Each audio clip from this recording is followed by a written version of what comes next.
7 minutes past the hour. Welcome into the Rick and Bubba Show. Another day and fired up to be here. Thank you so much for tuning in. As always, making us part of your day. The number 866 Weedy Big, they'll be on screen. We could hop out there. That's one thing about us. You never know. We do have Rick and Bubba University ready to go, and we talked to Jesse Cole, owner of the Savannah Bananas Banana Baseball. And the guys talked to him this week. He'll be our featured guest in RBU, and that'll hit Saturday morning, so be standing by for that. Make sure that you are paying attention. Wherever you get your podcast, make sure Rick and Bubba University is, part of your – you just hit that little subscription button. Boom. And then like it. Also, don't forget YouTube, Facebook. It's all there. It'll hit Saturday morning. And we thank Jesse for being with us. It was a lot of fun yesterday. All right, so let's bring the guys in. Let's break the day down and jump into our own little personal worlds. Look at them over there, fired up, ready to go. Widow's Peak is looking great today, by the way, Helmsy. I got Greg to my right, Helmsy to my right, and Adler right in there. It's the Good Time Gang. What's up, boys? How are y'all? Y'all good? Oh, yeah. I got to tell you. Good? Fired up? Outside. GWOD. Bring it on in then. Outside of Augusta National, I don't think there's any place I'd rather be than here with you guys. Wow, isn't that One sweet? week in April.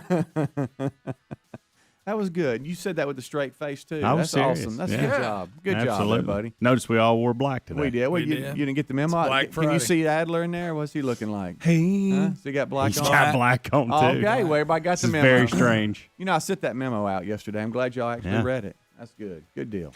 Hey, little person. Hey, little Greggy. So wow, here we are again. Here we are. You blink and it happens. Yep. And we're excited to be here. Wrap up a week. You look up, it's Friday again. If you're listening live, it's already Friday. And that happens fast. I mean, real fast. A lot out there. Masters, as you said, it's Masters week. Round 1 yesterday. Looks like is 7 under in the lead.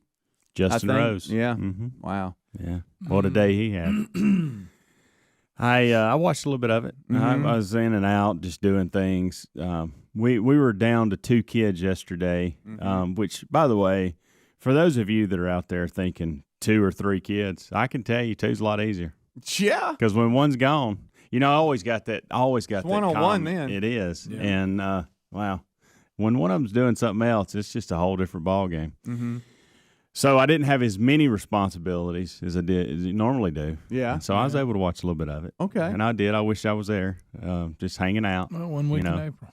Yeah. Did you see Roy? Beautiful place. Rory McIlroy hit his dad. I heard you talking about that. I have not. It's not funny see that. because Were they the getting headline says that he hit a spectator, and then you read, and he actually hit his dad in the leg off a tee shot, I think. A lot of guys spent some time in the Pine Straw yesterday. Mm-hmm. Tough golf course. Beautiful place, but a tough place to play golf.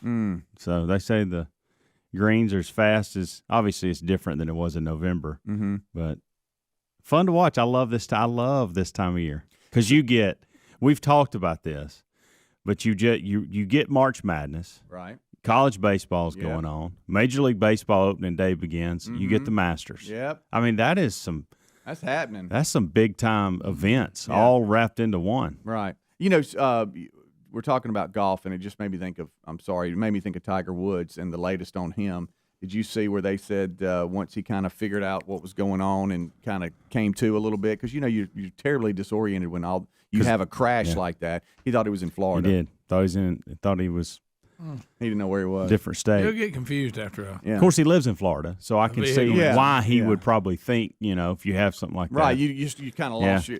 And I saw an expert that really, really, really broke it down. I'm talking about really broke it down. And the black box in the old car will really tell you what's happening and about how the steering wheel wasn't even touched until it hit the curb and everything.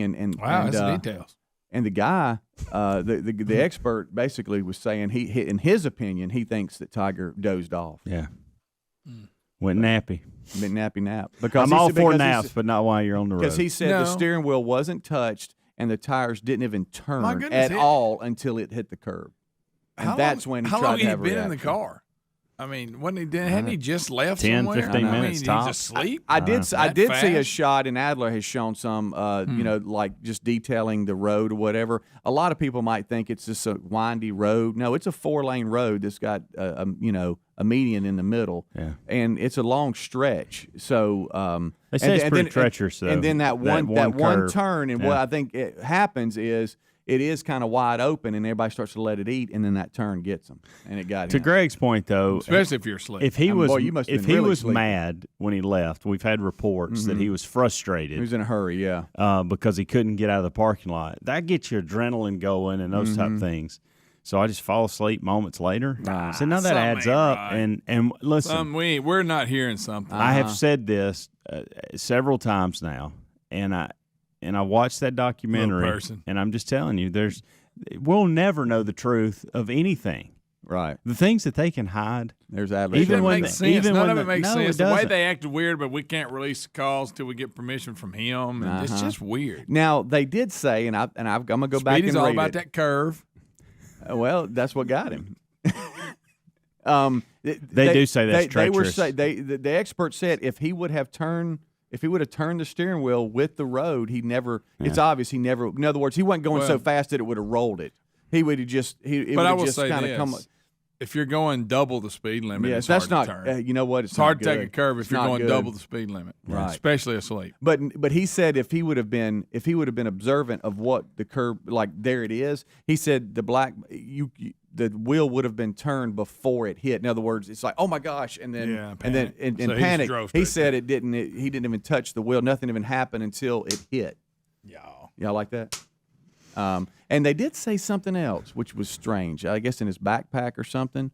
And I got to go back and read this part. But now I know you're adding stuff. Know that there was like an empty medication bottle with no label on it or anything. They didn't know what it was. What would have been in there? Hey. I'm just saying that's what they said. There was more. Speedy, there was more yesterday afternoon that had come out. I'll leave it at this, and I'm not a conspiracy guy at all. Okay, I can't stand when these people call and say the things they did. Well, you're going 80-something into 40-something. You can't in a curve. Right. It's possible to wreck. I got it hands in pocket. I got it. Yeah. I'm just telling you, we'll never know the truth. Mm-hmm. Nah. They have a machine that hides things. Most of these big time world athletes do, and you think even when scandals come out, you get half the story. Mm-hmm. Not even half most of the time. Look, he could have just been speeding, had a wreck. It could have been, but I'm just saying there's other things that are now coming out and the experts are breaking down, and that's them talking, not we're just reporting, but just a little strange there to your point that it just doesn't seem right. Y'all keep an empty something's going on. Do y'all here. keep an empty pill bottle in y'all's bag or anything in the car? No, you don't. I don't know if Speedy may have made that one up. I hadn't heard that. So that's what we're getting out of you today, huh? All right, we'll be right back. One of them days. Rick and Bubba.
the gravy, please. Rick and Bubba. Ooh, it brings me to my knees. Rick and Bubba. I can't start another. Rick and Bubba. 20 minutes Day without a past the brother. hour.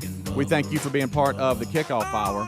So, guys, we've talked about this, and Moultrie, he's an excessive horn blower when driving. You remember how we talked about that? And, Greg, you said you went on a trip with him, and we've even had fun with him where he'll blow that horn. Rick's even admitted It's a little quick blow. It doesn't make sense No, what he right, does. right. I mean, it's just constant the whole way. Terry said that she was headed on into work yesterday, and there was a lady behind her. All right. Now, you got to understand where we live. You can get, as most can, but you can really get locked down in traffic. All right. So if you hit it, if it's the wrong time to get to the interstate, you can get locked down to where it's like stop and go, stop and go, stop and go, red light. Okay, I got to work up, red light, here I go. And it was one of those situations where you just there was nowhere to go, and you're just creeping along at about 5 to 10 miles an hour. Then you stop, and then you progress on, and all this kind of stuff. And there was a lady that was wanting to get out of one of the roads to the left and join the traffic that Terry was in. And so she's like, well, heck, we're not going anywhere. We're at a red light. We're not going anywhere. So sure, come on, get in. Well, when she did that, the lady behind her started just blowing the horn like she was mad. And Terry was like, where are we going? And she said that lady blew the horn at her from that moment until the interstate, which was about 10 to 15 minutes. Kidding. No. Yes, and every time Terry would look in the rearview mirror, she would just, all that kind of stuff.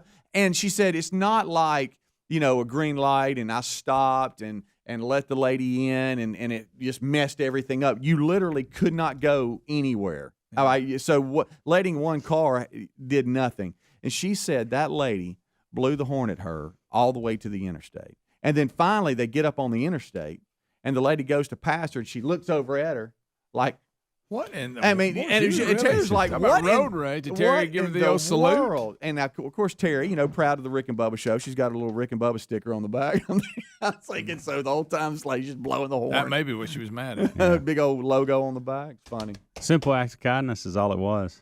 Right, but we've been in. I know I have one of those situations where you're so far backed up, letting one car in, you're not going anywhere. That's just. I think that's the right thing to do. She did what most everybody else, I think, would do. And there's a wrong time to let people in. I agree with that, and too. then there's a right time. And she said, I felt like that was the right time. And it definitely didn't hold things up. Let's just say this, though. Even if it was, let's just say, and it wasn't, but even if it was the wrong time, you still wouldn't act the way this lady acted. No, Terry said she was over the top. And so... And Terry said, I got to pray about it. She goes, I felt like I responded, pretty good, but at times I was trying to slow down a little bit just because she was going so crazy. But I'm not. How can you be that mad that long? Right. I'm mad for a second. I got it, but I'm not a big horn blower. I'm not. It's got to be. I got to be about nearly having a wreck. I got to have somebody in me, right close to in me, or either I'm coming up, whatever. Like, it's got to be. Hit me. It's got to be a situation where I use the horn to let you know, hey, I'm feet from hitting you. Mm-hmm. That's it. That's the only time I use it. Wow. Or if I'm trying to get somebody else that may be out of the car, I'll beep beep, so I can let them know I'm here and wave at them just to say hello. Yeah, like that. Yeah. My watch out horn is much different than my hello horn. Yeah. Okay. It's hello. And then just laying on it and not coming off. Right. But outside of that, I hardly even. I don't either. I don't even like to hit the hello horn because I know it distracts everybody else around me. Right. To me, it's selfish because if you're just waving at this one person, there's people out here driving. You're distracting them. Right. I just realize I'm just not a big horn blower. There's some that just go down the road and all they're doing is just tooting. Constant. So anyway, I thought that was kind of funny. We rode up to JC's game yesterday, and she got in the car and she was like, "You won't believe what happened to me this morning." I mean, I'm talking about, on the horn the whole time. Dang, you just she constant. Really wrecked her the way she was acting. I mean, think about people that are that frustrated with just life. With their life, yeah. That's what they set do. you off, yeah. Because again, it's not That's like what I'm saying. It was an act of this person let an act of kindness get to them that much. Made them mad. It's not like Terry did anything to this person. No, and it's also not like that. Traffic was moving along and Terry stopped, let the person in, and now they got caught by a red light. And Even if that's the case, but that's not what happened. It was one of those things where you backed up for a long time and you're just creeping up. So yeah, okay, come on in. It's not going to affect anything. Constant. And I've had to get on myself before in those situations where, let's say the car in front of me let somebody in, and that car they let in went through the red light, and I get frustrated for a minute, and I don't act like an idiot and blow my horn, right. But I'm sitting there going, goodness gracious. And then I think, well, you wouldn't have made the light anyway, you idiot, because the car's still in front of you, and they're stopped. Right. Like they would have went, but you would have still had to stop. Yeah. You'd still be at the red light. Right. Yeah. I've talked to myself a little bit. I don't lay on the horn at people obnoxiously. We're very. I would think I would have had to crash that woman. She came by me the way that she man. had. Give her a little rub. Yeah, a little. Yeah. Just put it in a little reverse and just go just as far back enough to bump her. So- Say, hey, I'm here. I hear you horn. All right. So About to give you really something to horn at. Yeah.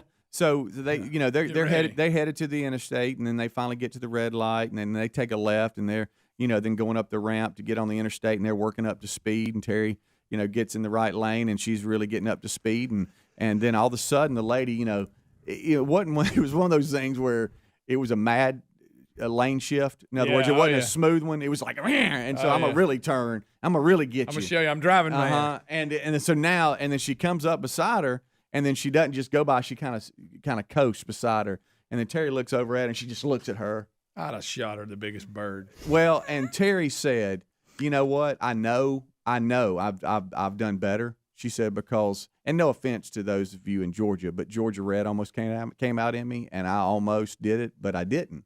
She said, so I know I'm progressing. Well, that's the reaction they're wanting too. Right. And so when you don't do it, it makes it even worse on them. Yeah. The do you realize it's true? I mean, that's what they're wanting to get that kind of reaction out of It'd it. have been a good one. wouldn't it? They would have been successful with Yeah. Because my point is, let's say you didn't like what I did. You should be over it by this point. Yeah. Move on. Hey, world didn't Move end. on. We're good. Yeah. My kids are under the impression that I merge into highways and interstates too quickly. They think I drive too fast, getting up to speed. Like, what are you talking about? Getting up to speed and getting on the interstate. Well, nobody wants to run the lane to run out. And I do. I feel like Who wants that? But the time I turn and I get on that stretch, I let her eat. Yeah. And Caroline's called me out on it a couple of times, like, what are you doing? And I'm like, I got to get out in front of that pace car. I'm going to be a lap down. I always say that. And then she looks at me like, what are you even talking about? You got to beat the pace car out of the pit. But it's a mindset. My kids get it honest from me because I've realized now as they were growing up, I talk out loud in traffic. Like, I talk to people. Yeah. Like, what I do too. hey, what are you doing? too. And Terry said that she was with Reese. dropped the F-bomb. She was with Reese last week. They went out to eat and they had some things to do. And so she rode with him and he drove and he was talking out loud. What are you doing? What are you, She said, idiot? Oh my God, yeah, you're good. You gonna go or not? I mean, so you just pulling out? What are you doing? It's the pedal to the far right. She said at Hit one it. point I thought I was riding with you. I'm like, well, I'm proud of that little man. Look at I'll him. say Influence. things like I'm actually having a conversation with them. Yeah. Hey, don't mind us when you get finished with a text message. Just put your Right. blinker on and then turn in, and then we'll get to moving. Yeah. So this is how you drive. Yeah. Okay. So we're going. Yes, I'll go there a lot. Yeah. So this- Wow, so you'll go slow down this road. Right. So we'll be multiple speed. Okay. 866 We Be Big is the number. 29 minutes past the hour. You're listening to the Rick and Bubba Show. Rick and Bubba, Rick and Bubba.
going to come back, and you make it increase your time that you're gone. This lady actually set up and was working in her garage so she could train her dog that when she leaves, she will come back.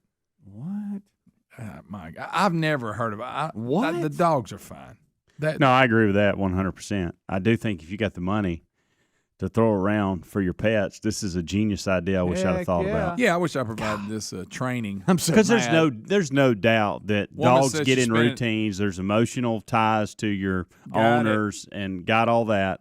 But the fact that I'm with you, Greg, they should go, hey, look, I've been here, and I know the dog can't understand what I'm saying here. Hey, look, Lexi, I know you're used to us being around. Uh-huh. Well, you're just going to have to sulk it up. Right. You know, you're going to act out and pee in the floor more than you normally do and all that. But We're she'll just get going to to get it. past it. It may be a rough month. This one woman, they're paying $800 a month. See, ridiculous. That's 2 car payments. And they're using a virtual service of some. Write that down quick. Yeah, that's what it said. D. Martini Absolutely. Price Associate. That's a group that trains your dog, and they're doing it on virtual. They're not even there. What? Yeah. Oh my Train. gracious! Even better. all right. You know you got too much money if that's you're paying for that. How about that? All right, so dogs will grow out of doing certain things. Mhm. They should anyway as they get older, right? Peeing in the house, funny. chewing on things. Sorry, Adler. Things like that. But when they're younger, if you do leave them alone and unoccupied, they are going to get into trouble. They are going to chew on stuff and mess with the carpet. And I mean, that's just being a dog, This isn't is it? because their owners now- have been but with now- them 24/7. Now they're somebody's they're convinced- acting out because the owners are going back to work. And This- then after you pay me $800 a month, I'll show you how to fix that. This is brilliant. Yeah. This is absolutely brilliant. Yeah, the one lady says she had a portable heater out in the garage so she could work out there. So, breaking the dog into her eventually going back to work. She would just go work in the garage and then come back in. Oh, wait, So wait he a minute. learns then that when you leave, you are coming back. She I think went- after a couple of went days, out. they'd figure that out anyway. You think, Greg? That's what I'm thinking. Do you like drive to the end of the driveway and Mr. Buddy chases you and then you like go about half a mile, turn Then come around, back and and say, come right "Hell back, no." and say, "I'm back, Mr. Buddy." Yeah. Where's Marty? I want him to adjust. Hmm? No, I just, again, I feed them, and I'm not going to do no $800 a month emotional separation training or anxiety. No. Not oh doing my it. gosh. No, I'm not even going to consider it. How about the dogs that just? You know what I'd like to ask, and this is no shot of anybody at the Cove. So before if you're Here we listening go. to Speedy's me, mad at his whatever. neighbors. No, He's been but waiting have for you, weeks to get have this you off his ever chest. have you ever met the people and their dogs just bark all the time and they never stop? Yeah. Do they It's not tough. hear that? I think they get numb to it. A good friend of mine just sent me a text message. Said my neighbors left not too long ago, and their dog barked continuously for about 2.5 days. Yeah, I because thought it was I- suffering from that separation anxiety. He said, I thought literally the dog was going to bark himself to death. And it just kind barked. of hoping for that after Yeah. day one. Yeah. Yeah, just bark. I mean, I hate Maybe to say will. that. Yeah. But Maybe he'll bark himself those to death. people that their dogs go out and it's just bark, bark, bark, bark, still barking. Yeah, bark. I'm barking. Oh wow! So it's been an hour and you're still barking. And what are you barking those, at? And do those Nothing. do those know, people that's- hear their dogs, or does it just not bother them? And again, this is nothing I'm experiencing at the Cove. I'm just saying I'm 52, and so I've experienced it before. I don't want anybody at the Cove to think, oh, Speedy's talking about Speedy hates the Cove. But no, it's not that. He wants dogs banned from the Cove. But do you understand? It's like the left lane people. Yeah. Do you know I'm back here, right?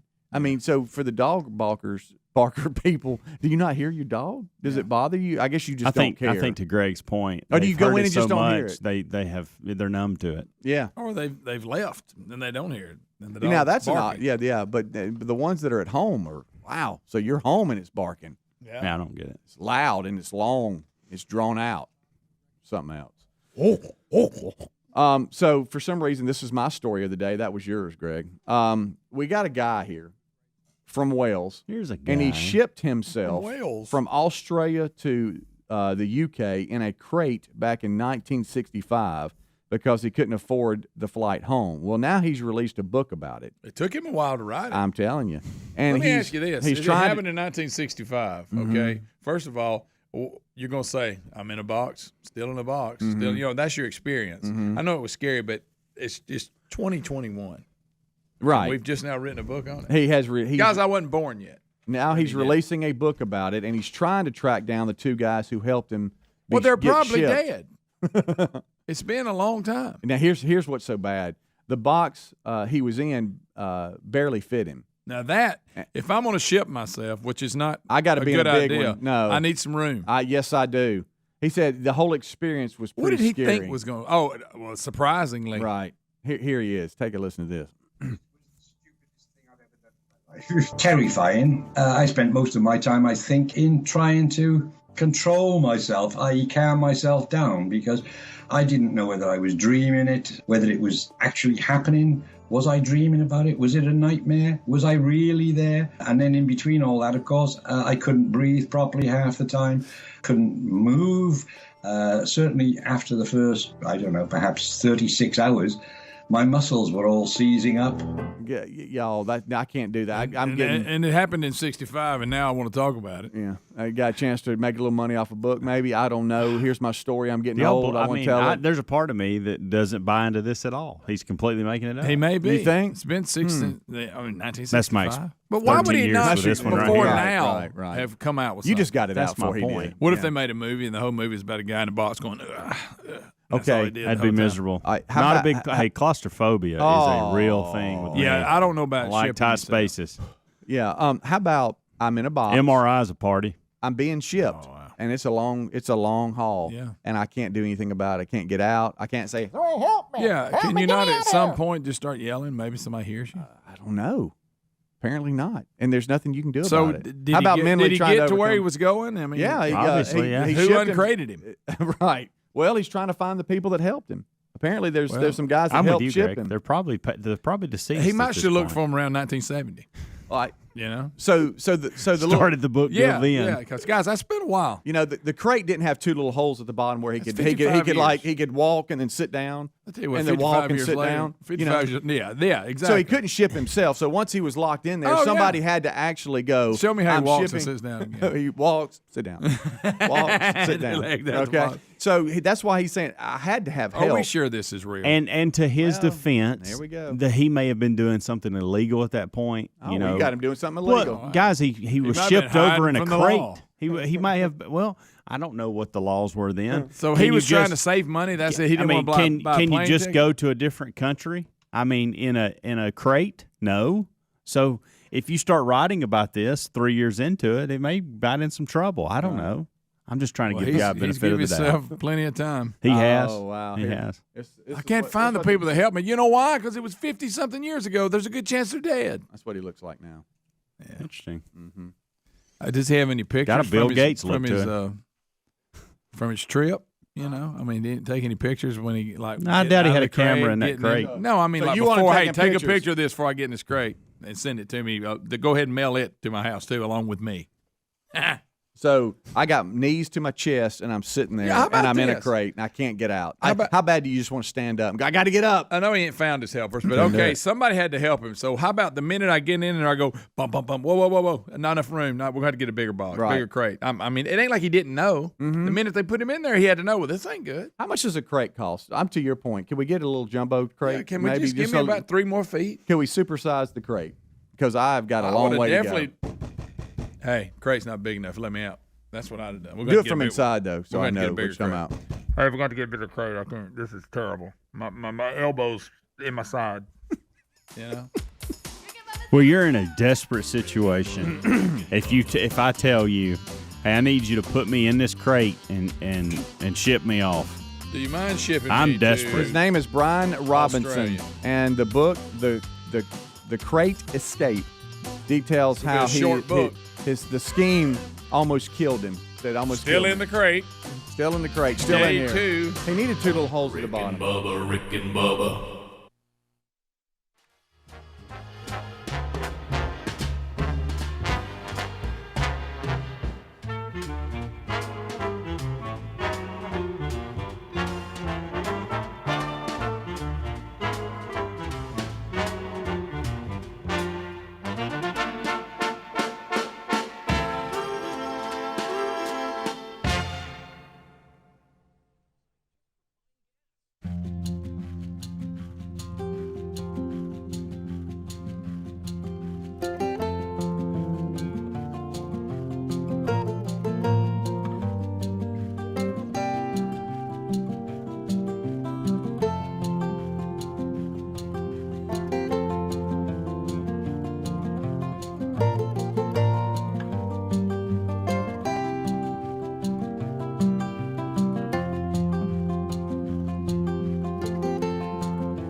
minutes until top of the hour. Rick and Bubba shows, we're live. This portion of the show brought to you by Gabby.com/Bubba. That's Gabby.com/Bubba. Y'all stop it. I am trying to get through this. Gabby.com/Bubba. You know, when it comes to car or homeowners insurance, you could be paying more, but a lot of you don't know. You just have a policy, and you absolutely have no idea if what you're paying for is a higher rate than you should be paying. And what they do is they shop what you have to 40 of the top insurance providers, an apples-to-apples comparison, and see, okay, we can tell you right now what where you're at, the rate you're at, your coverage. You sit where you're at. You got a good one. Or hey, we could save you money. The exact same coverage, you might want to move over here. It's going to save you a lot of money. So most people in the audience is now saving on average about $1,000, and you could too. They never sell your information, so no annoying spam robocalls. You're probably overpaying on car and homeowners insurance. You don't even know it.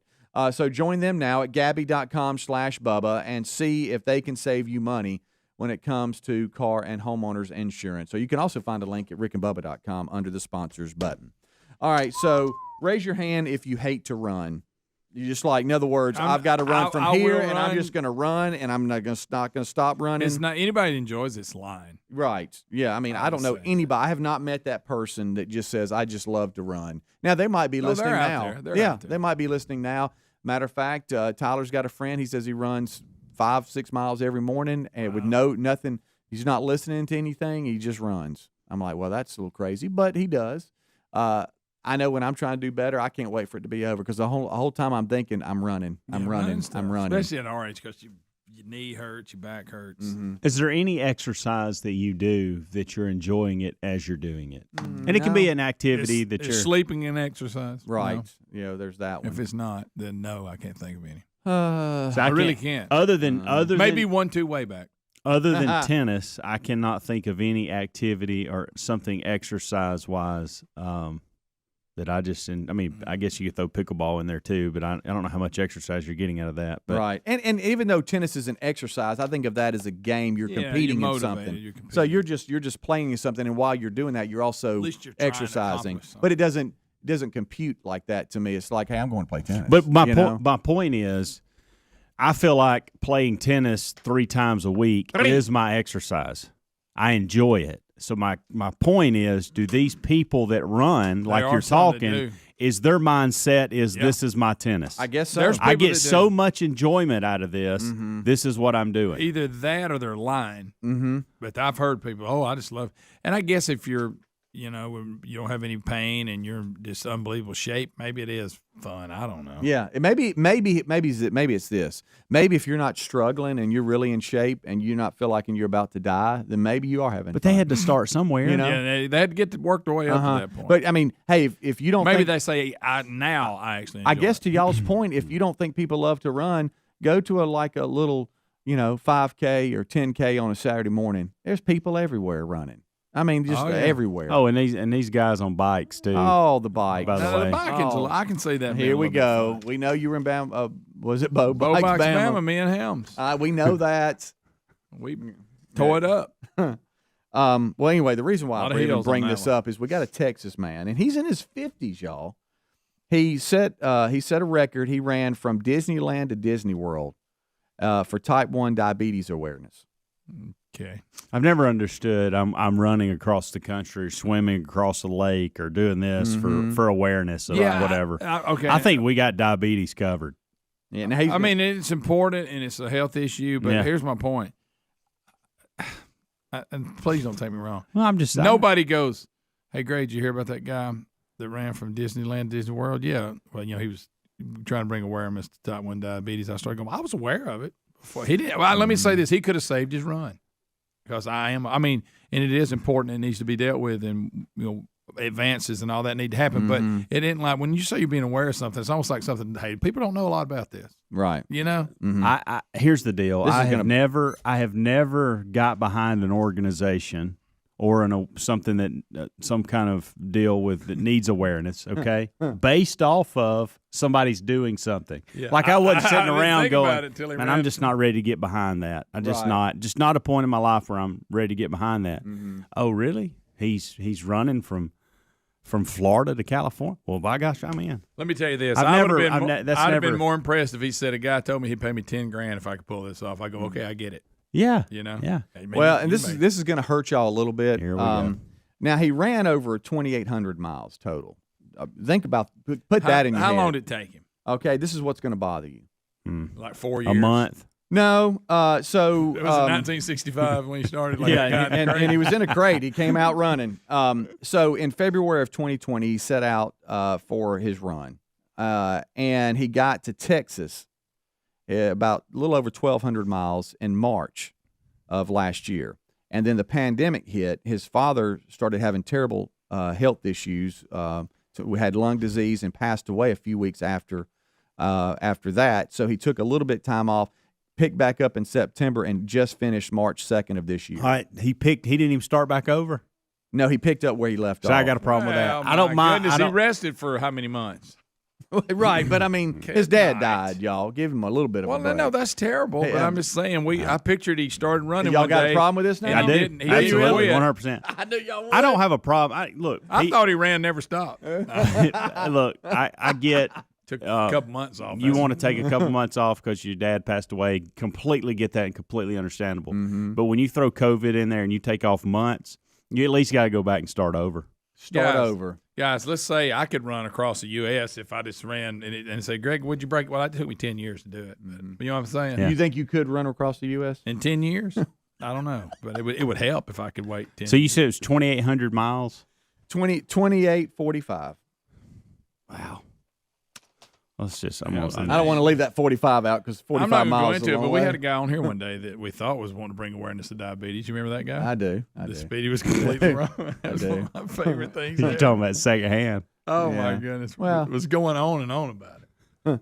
Just a little bit, communication's everything. I mean, this guy is 1 second from going on mic. He goes, oh, by the way, please let Speedy know it's not diabetes, it's disabilities that I'm talking about. I mean, we're about to speak to him. I'll be playing that on the next best of. I really wish that he would have let me know. I think he tried to.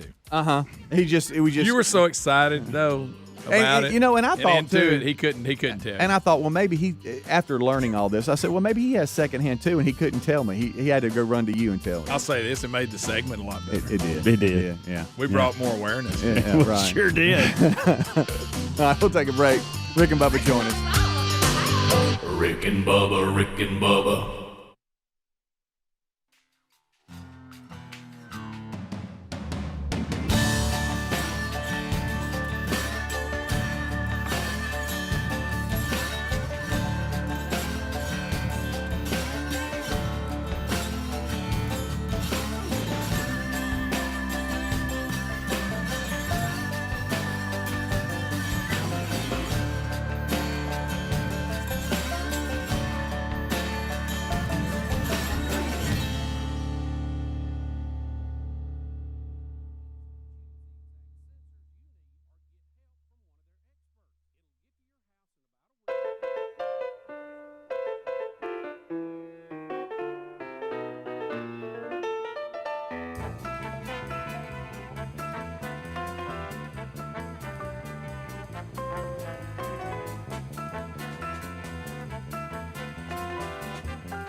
the gravy, please. Rick and Bubba, Rick and Bubba. Ooh, it brings me to my knees. Rick and Bubba, Rick and Bubba. I can't start another. 6 minutes past the hour of the Rick and Bubba Show. Thank you for being with us. A brand new hour has begun. We thank you for being with us. We start this hour with the national anthem.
Eight and a half minutes past the hour of the Rick and Bubba Show. Brand new hour beginning now, and we are excited and we are ready to go.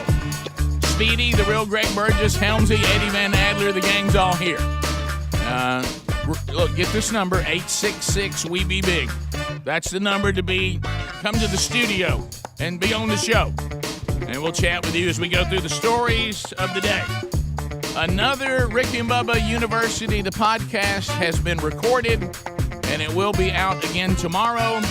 Our guest, Jesse Cole, with the Savannah Bananas.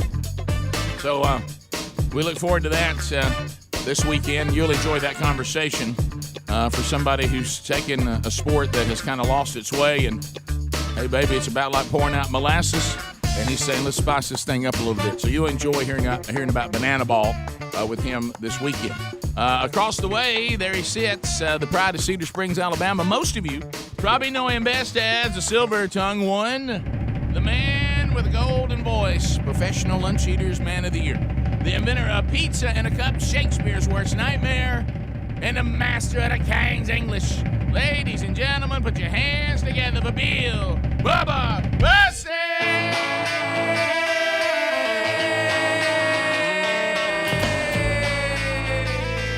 How about it, Bubba? How about you, Rick Burgess? Friends, neighbors, associates everywhere. Welcome in to the little garden party.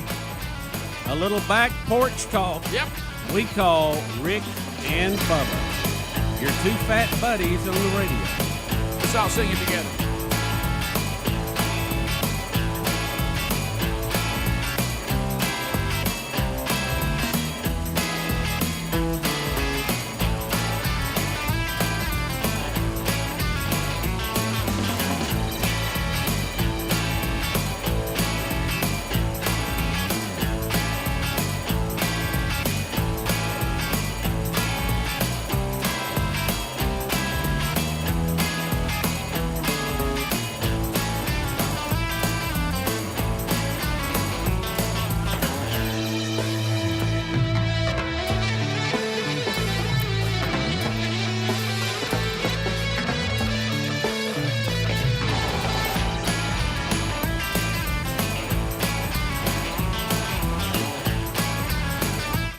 So, Bubba, we start this hour, and we start with, we want me to handle the celebrity death? If you want to, because it goes against my rule of announcing any of that. It feels, but it is breaking news right now. Yeah, it feels pretty strong that you can see it because everybody's reporting it here on the news. Prince Philip has passed away at the age of 99. Yes. 99. Prince Philip has gone on in. That's, for those of you that don't know your royalty, that is the Queen's husband. Yes. And I hope Meghan Markle or Markle's happy. Yeah. He is the longest-serving consort of any British monarch. He's died at 99. He spent 65 years supporting the Queen.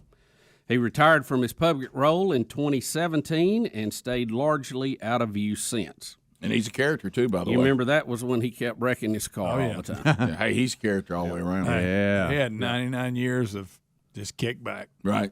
Yep. He did. Yep. Bit of a rounder in his early days. Yeah. Yeah, I think He so. pretty much did whatever he wanted to do. He did. But 99. You marry the Queen, you can do that. Right. There's only one person you got to impress. Bubba, That's it. Bubba, if only he'd made some changes in his life, he might have lived to 100. Yeah. If he just not smoked. Apparently, having people wait on you hand and foot will extend your life. Evidently. Well, doggone it, COVID probably got him. Yeah. So there you go. That's we start out with that one. That was happening as we were coming on live here today. You know, I saw some highlights yesterday from the Masters golf tournament, and I thought this may get Rick interested in golf. Okay, what happened? We'll break it down here in a minute. Okay. And I want to confer with Helms on who it was, but I'll just tell you, there's a guy. He hit a hole in one, and he has a raging mullet. I mean, No, he looks like Eddie Van Adler. Yeah, he To does. a T. He I've does. told y'all this before. I've actually Yeah, seen this. I know guy. that It's guy. Tommy Yeah. Fleetwood. Yeah. He looks just like Adler. Now, if I'm not mistaken, isn't that Mick Fleetwood's son? It is. He looks like it though, doesn't he? He is. He looks. I'm telling you, he Yeah. looks like Adler. He Tommy does. Fleetwood looks like Eddie Van Adler. There he is. Boy, Fleet. how about, a hole in one is so rare anyway, and when you finally hit one, and many golfers will never ever hit one, but you hit it at the Masters. Could it be any better? No, that's about as good as it gets. Yeah, I'm like, everybody take my picture right now. I'm gonna cling to this forever. That's right, And no matter what forever. happens to this, I say, you remember that time I hit a hole in one? The Masters. Yeah, of course it was in Georgia, so I apologize for that. We'll unpack that. We have that today. Also, Bubba, it's gonna. How about I watch something at the house? And I was gonna bring it up on yesterday's show, and I just kind of saw how yesterday's show developed, and it really wasn't needed. But today I might go back and hit it with. It was just one of those things. I think sometimes when you, I mean, this is just the way it is. Sometimes you need to go back and compare, like the times we're living in with other times to kind of really understand how far things have drifted. Yeah. And I had an experience with that, and we'll talk about that on the program a little bit today too. We'll find out what's on the mind of the Rick and Bubba people. I mentioned the new podcast this weekend. That's a lot of fun. Talking with the Savannah Banana Ball. I think we may have got to talk. We're trying to talk him into starting a full blown league. Yeah. Of Banana Ball. Well, it was an interesting conversation, and it's one that many sports fans have had among themselves over the years. And I ended up having a discussion with some tennis folks yesterday about it. I have long felt that tennis needed a banana makeover because it is, it's steeped in dryness. Yeah. And still enjoy that sport, but wow, I think we could upgrade it. I suggested, and I think you would like this, Rick, there's a game we used to play, and I think we could take that and build off of, and I want to credit Ryan Valentine, who's a tennis pro in the area, that it was a game called Take Your Face Off. Mm-hmm. And it had 3-on-3 on the tennis court. I like the name already. Yeah, and I think that would be a good bananaization of tennis, some kind of variance of that. But it was up close and fast paced, and you roll that into a team format, I think you might have something. I could see people wanting to come see that. Well, I left yesterday realizing that Banana Ball and the Rick and Bubba softball team have a lot in common. Yeah, it is. It was really. I mean, it's a traveling road show, baby. The circus is in town, and he's a great promoter. I mean, he's going to have his yellow banana outfit on when he talks to you. I love it. I hope he brings it close enough to town, we get to see it. Listen to the podcast. You'll find that it may be coming sooner than later. Yeah. We'll be back. More Rick and Bubba coming up next. Rick and Bubba, Rick and Bubba.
Thank you, Jason. 21 minutes past the hour. The gang's all here. It is the Rick and Bubba Show. Well, I don't know. We were discussing in the break. Are we going to have to come up with something, the President Biden quote of the day? Here we go again. Here we go again. Where did he go? He's hiding in the basement. Does anybody know? Basement Joe. Well, here's our President Biden clips of the day. Today, he's having a little issue with the ATF. He just can't quite seem to get ATF right, repeatedly calling it the AFT. And here he is announcing who he's going to be placing in charge of the AFT. Here we go. Today, I'm proud to nominate David Chipman to serve as the director of the AFT. David knows the AFT well. He served there for 25 years. And Vice President Harris and I believe he's the right person at this moment for this important agency.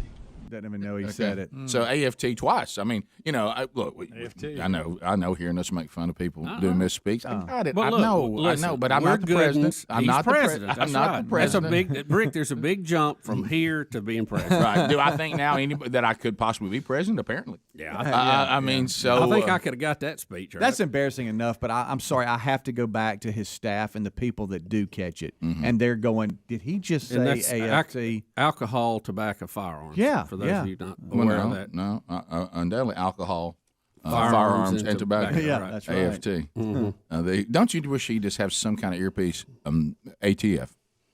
And I President ATF. ATF. All right. So and then you get to the creepy. You get to the stumbling around, but then you get to the creepy. And of course, remember, elections have consequences. We've said that so many times. So now here's President Biden, and he wants us to know that we should not think the Constitution is an absolute, that the amendments there are not absolute, and he wants to make sure that we understand that. So here he is. Nothing I'm about to recommend in any way impinges on the Second Amendment. They're phony arguments suggesting that these are Second Amendment rights at stake from what we're talking about. But no amendment to the Constitution is absolute. You can't yell fire in a crowded movie theater. We call it freedom of speech. From the very beginning, you couldn't own any weapon you wanted to own. From the very beginning the Second Amendment existed, certain people weren't allowed to have weapons. So the idea is just bizarre to suggest that some of the things we're recommending are contrary to the Constitution.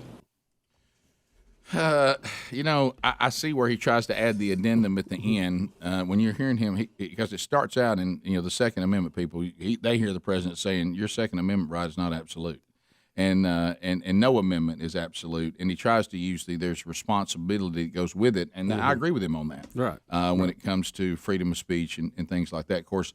They tend to. The only problem is when the left starts that kind of talk, just like with freedom of speech, they don't stay inside the things like you can't yell fire. Before you know it, they're saying that by the way, you can't even. We're going to even tell you what you can and can't say. Period. Right. And that's where you got to be a little concerned about the Second Amendment when they start this kind of talk about it. Yeah, they've invented the term hate speech. Don't forget that. Right. But Rick, I mean, the Second Amendment is pretty straightforward. A well-regulated militia, comma, being necessary to the security of a free state, comma, the right of the people to keep and bear arms, comma, shall not be infringed, to limit in any way. Right. Pretty straightforward, isn't it? Yeah, well, when he says things like he tries to throw in examples, you do need to go ahead and say, and let me show you why what I'm saying is true, because when we started, here's what they said. Well, you just read what they said. Mm-hmm. Well, you just read it. So we have to look where the commas are, and what they are talking about a militia to begin with, being necessary to the security of a free state. That being, and I think you have to ask, what is a militia in this case? Mm-hmm. That's farmers, that's business people, that's fathers, that's dads who grab their gun in a moment's notice to defend their property against invaders foreign and abroad, abroad and at home. Yeah, domestic and abroad, yeah. Right, thank you. Look, that's all right. It's rare that I've been there where that word's there, and it felt good to actually have it. Okay, and then we move to the next phrase in this, the right of the people, because sometimes they argue, well, they mean the military. Well, a militia is not the military. No, it's not. The militia is common folks who come to the common defense. Okay. So our third phrase here, the right of the people to keep and bear arms. And arms is capitalized. Okay, so now we clearly have moved from any possible interpretation of military to the people to keep and bear arms. And then the one that really holds it all together, here's the glue to the whole thing, shall not be infringed. What if I get a red flag by me? What if I get a red flag? That's a big that's a big word.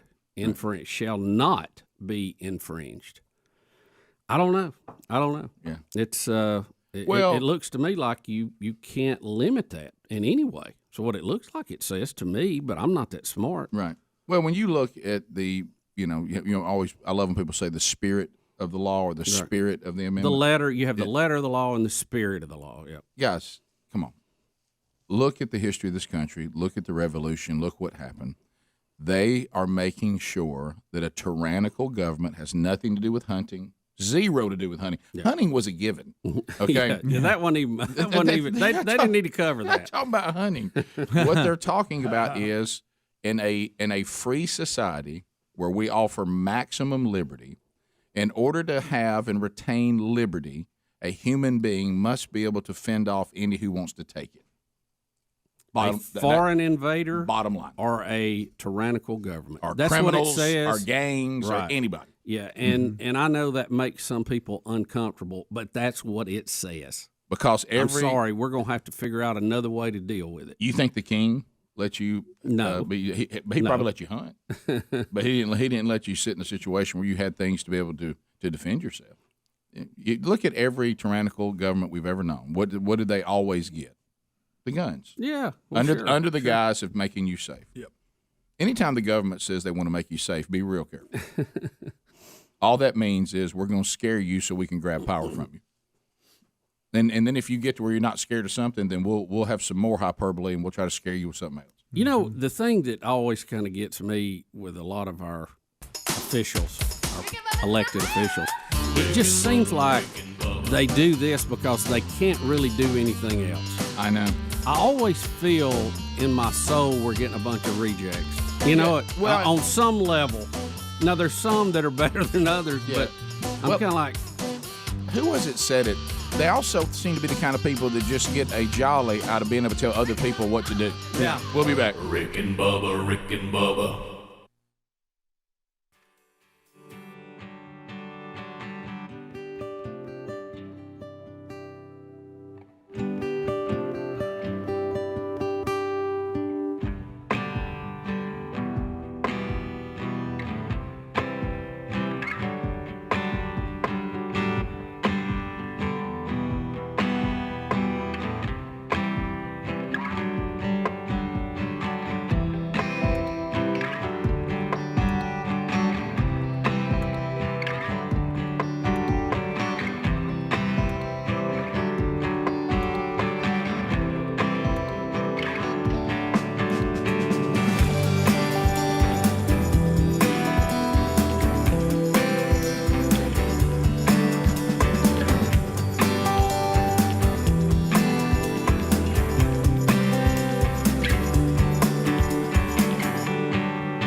past the hour of the Rick and Bubba Show. Thank you for being with us. 866-WE-BE-BIG is our number as we move forward. And some cold blues still. I had a bluesman on the back and a beautician at the wheel. SimplySafeBubba.com. Listen, if you are looking for a security system or you're not satisfied with maybe the ancient one that you have, why don't you come on into modern times and get a SimplySafeBubba.com system. Now, if you got 30 minutes, that's about all it takes to set it up. You won't have to worry about break-ins again. This is how quick and easy it is to set up a security system from SimplySafeBubba.com. This was designed in the beginning, of course, for folks with rental property because if you were renting, you weren't allowed to have a security system because of how intrusive the old systems could be. But with the SimplySafeBubba.com system, you set it up, take it down, take it with you, and it uses today's modern technology to alert whatever you need, law enforcement, fire, emergency, whatever. And you set it up. Maybe you have areas of your house you don't feel good about. I don't like those first floor windows. I don't feel good about them. Well, you put some sensors there, and there shouldn't be a place on your property, whether it be your home or business, that you have to be concerned about anymore. 24/7, you get monitored for about $15 a month. You don't do any contracts. You don't do any hidden fees or upgrades or anything like that. No installation cost. So $15 a month. Go to SimplySafeBubba.com, and you also can find our link under our sponsors button at rickandbubba.com, because if you use our URL, we're going to get you a free security camera with whatever you order. So SimplySafeBubba.com. All right, so I was telling you, Bubba, some of the things that have been going on and kind of trying to look at where we are today, and you hear us doing that. We do Your Americas and all this all the time. So, and you and I have talked about this before, how remembering when we were growing up that it was standard that there would be one of the three networks, and that's all there were. You might be fortunate enough to get PBS, okay, but you but you had. We didn't count it as a real. No, and we always talked about you had Hee Haw on. Two of the three carried Hee Haw. At one time, all three of them had it. They may have A lot of hee-haw. So anyway,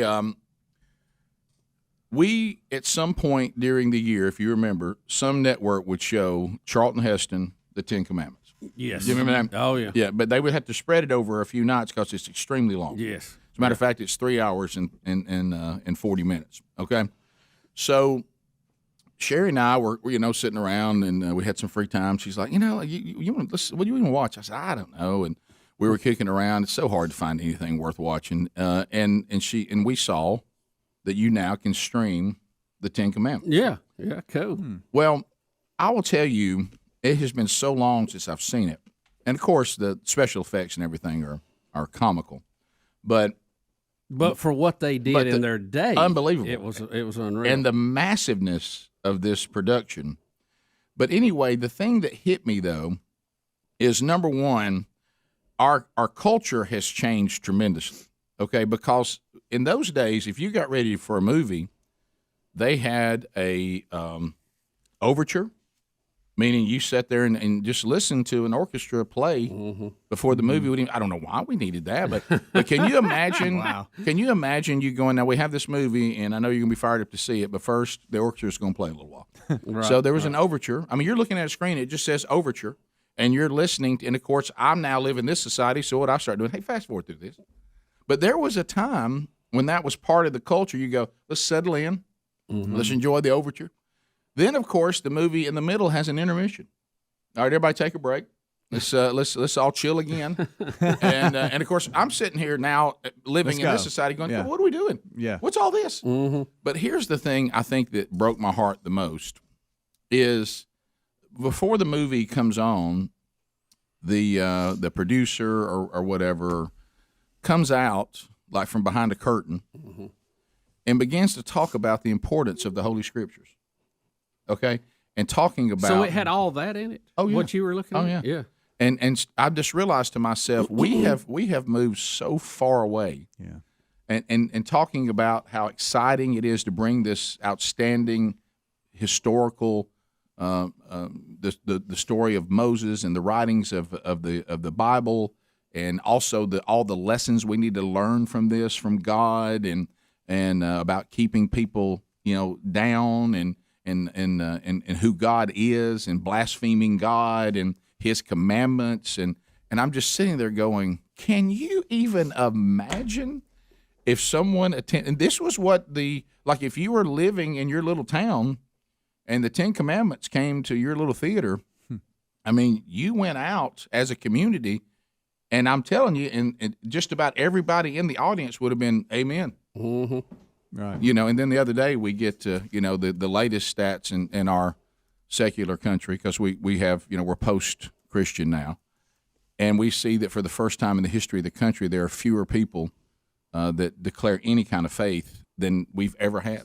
47% are all that do. I mean, it's more people in our country now. And keep in mind, when they got to 47%, they included any belief system. That wasn't Christianity. That included if you were Muslim, if you were whatever, okay? Just if you had a faith of some kind. So really, if you think about how many people now have a biblical worldview, Judeo-Christian, I bet those numbers are even smaller, because you were lumping in other religions with that 47%. So it just, I don't know. It sometimes when you want to see how far we've fallen, you have to go back to where we once were. And when I was watching this, I will admit it almost felt strange. Really? I thought so. This wasn't, hey, you people go over and get your own channel. You people go over and get your own thing. All of society was excited about, hey man, have you seen what they've done with the 10 Commandments? Mm-hmm. And the fact that they were reading scripture in it and tried to adhere to it coming right out of the Bible. And certainly there were some things that they used just like we do now with even like The Chosen and things like that, where there's a little bit of creative freedom where, we know from the Bible, well, yeah, they're still making the same point, but this isn't exactly how it was done. But I forgot what a massive production that was, and the way it was presented, and the fact that if a movie like that came out today, it would just be, oh my goodness. Can you imagine? Especially if the creator of it and the producer of it and the person got out there and gave you a little speech on what you need to take away from it. I know. And to hear that, can I tell you this? It broke my heart. It did. It made me sad. And it came out in 56, I think. Yeah, 56. That's right.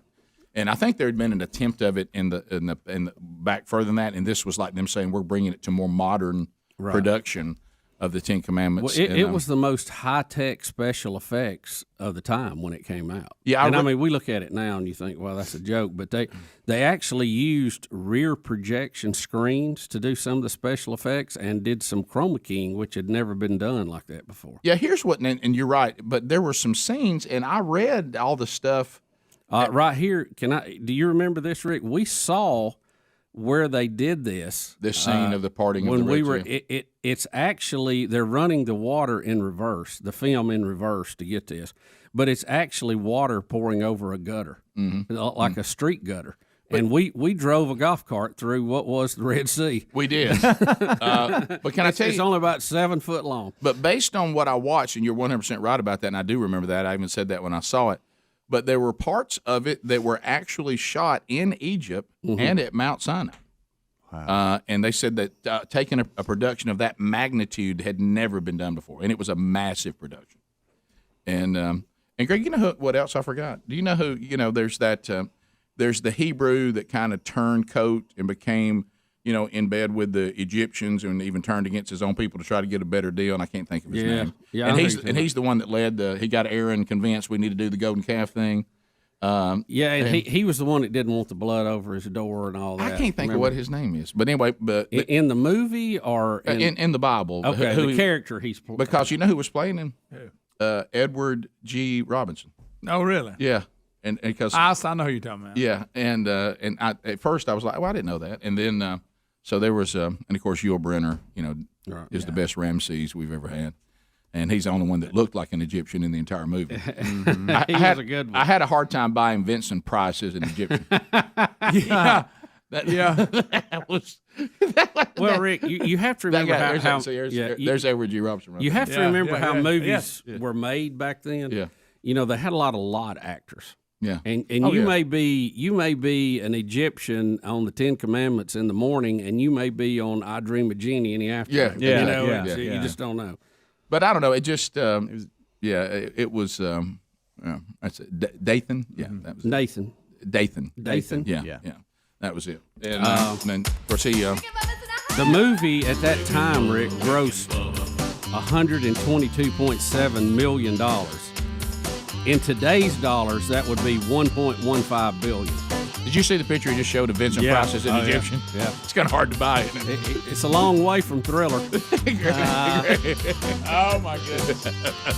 So anyway, He had a big role. it was great to see it, but sad at the same time. We'll be back. Rick and Bubba.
of gravy, please. Rick and Bubba, Rick and Bubba. Ooh, it brings me to my knees. Rick and Bubba, Rick and Bubba. I can't start another. Rick and Bubba, Rick and Bubba. It's 9 minutes to the top of the hour, the Rick and Bubba Show.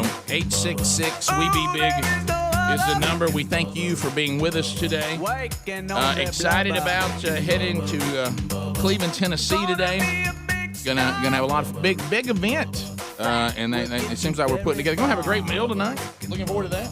So we'll be there at the First Baptist Church, Cleveland, Tennessee, Field Woods Water, and all the exhibitions that'll be going on in the exhibit hall, and some demonstrations, and a lot of fun for your entire family. For those of you that are coming, I don't know what the situation is ticket-wise at this point since we're day of, but you can find that out by going to rickandbubba.com and look at the link that we have there. We get you in contact with the church. So all of you that are going to be there, and I'm hearing from some of you that are going to be there in Cleveland, Tennessee. You know what I didn't? We're actually flying up and back today, Lord willing, and I actually had an invitation, Bubba, because they thought we may be driving, to go through Chattanooga and to go and see some sort of radio museum or something. And of course, I thought, at first I thought it was a cruel joke, someone trying to bring up something like this, knowing that you and I have been talking about. The one thing you'll never hear is that that Rick and Bubba are being inducted into the Radio Hall of Fame. You know what I mean? And at first I thought it was like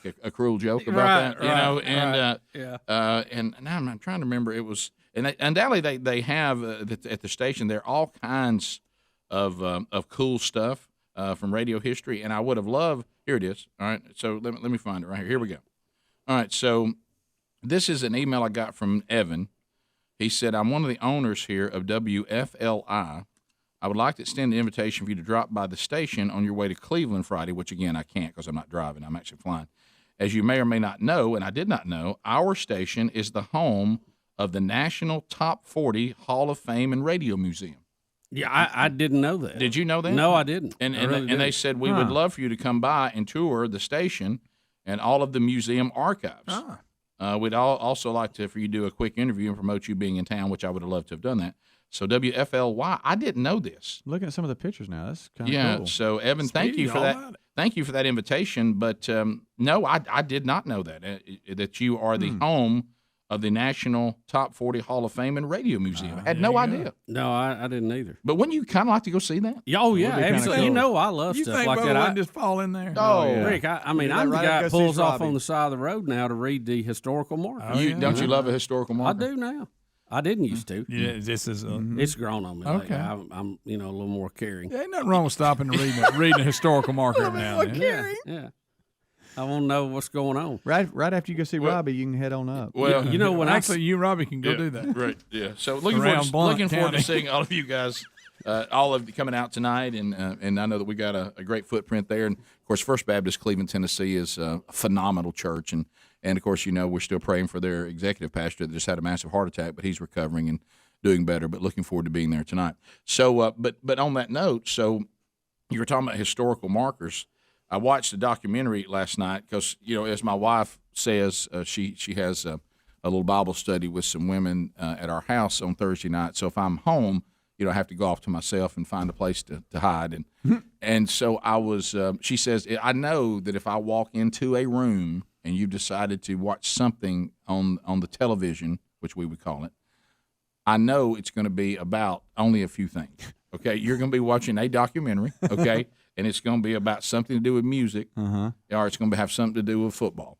And it might be something in the sports world, but probably football, about somebody. And she goes, and you won't be watching a sporting event. No. You'll be watching a documentary about the sport. And she goes, and it's going to be that. She goes, or I may walk in and see you watching a war picture. Maybe. Oh, yeah. Okay. And she that's goes, always on the table. She goes, and that's pretty much it. And I said, yep.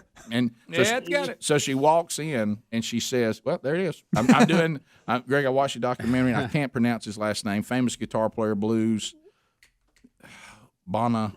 Oh, yeah, Bonamassa. Joe Bonamassa. Am I saying his name wrong? Yeah. Very, very successful. Good documentary, by the way. Really? The Guitar Man. Good documentary. And you landed on there because... Well, I'd look around. You just had to fall into certain it? categories. And that hit you. But anyway, and this thing, and of course, Sherry walks in right in the middle of this, talking about being out on the road, and you're talking about historical markers. Believe me, I'm landing there again. So he started talking about, since he finally decided, look, I'm a blues guitarist, period. I've done all these other things, but that's what I am. Yeah. And I'll just go find my own audience. And I don't care how many times I get played on the radio, whatever, but I'm going to go play arenas where people want to come hear me play blues. And he's a phenomenal guitar player. So anyway, and has been phenomenal since he was like a kid. Watching him as a little fat kid wearing the guitar out was hilarious because he's a little bit chubby when he was really? yeah. But anyway, and like he's up there with like B.B. King's talking about how great he is. Wow. And he's a kid. But anyway, so he went to the Crossroads, Robert Johnson. Yeah. And that story, which is there he is as a kid, just wearing it out. By A little bit of a mullet. yeah. So anyway, but when you go there, and all of a sudden Sherry's sitting there, and he's walking around all this place where the tamale place is, about that song Hot Tamale and all that. I said, by the way, I've been there. Sherry goes, what? I said, I have been standing right where he's standing right now. I was doing a speaking engagement in that part of Mississippi, and they said, you want to go see the Robert Johnson stuff? And I said, absolutely. Kind of weird that I was speaking. Did you go to the Crossroads? I went to the Crossroads. Watch out, Rick. And Wow. and so I went and saw where his grave was and everything there, and saw that little area where he. But you know, the whole legend was that he wasn't very good. Yeah, I saw a thing on it. I saw the documentary on that. They basically said, this we do know. He wasn't very good. He went away, came back, and he was real good. Now, of course, as Sherry, he may have practiced. As Sherry said last night, she goes, everybody thought he might have worked on it for 2 years. Could have possibly. And actually got more better. likely. And I said, Practice. probably more likely that he met Satan at a crossroads, and so did so. I admit that. Yeah. I said, but that's the whole deal, that somehow he cut a deal with the devil.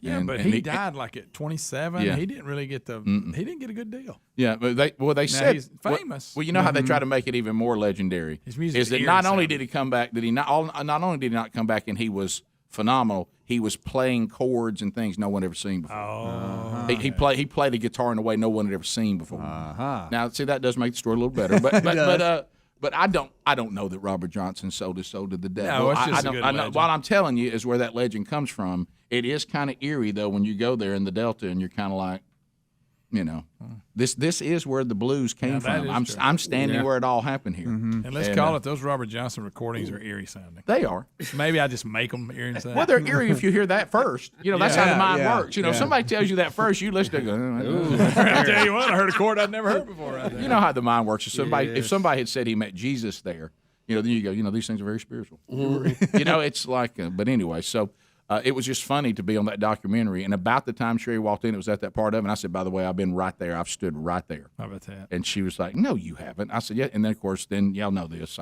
Y'all know me for 27 years. Now, what were you doing? I said, I have no idea. I don't remember. I just remember that I was there.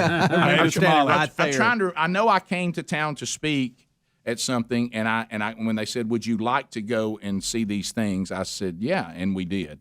But I can't remember any other detail than that. I do remember being there. But I was standing there. Where he is right there, I'm standing right there. That little tamale shop, I'm right there. How about that? Yeah. Top of the hour. So not real good. I go away for 2 years. I come back and I'm playing chords that nobody's heard. Yeah, there's phenomenal. There's a documentary just about Robert Johnson if you dare to look at it. Okay. But I would say Guitar Man is one to watch. It's a good one. Top of the hour.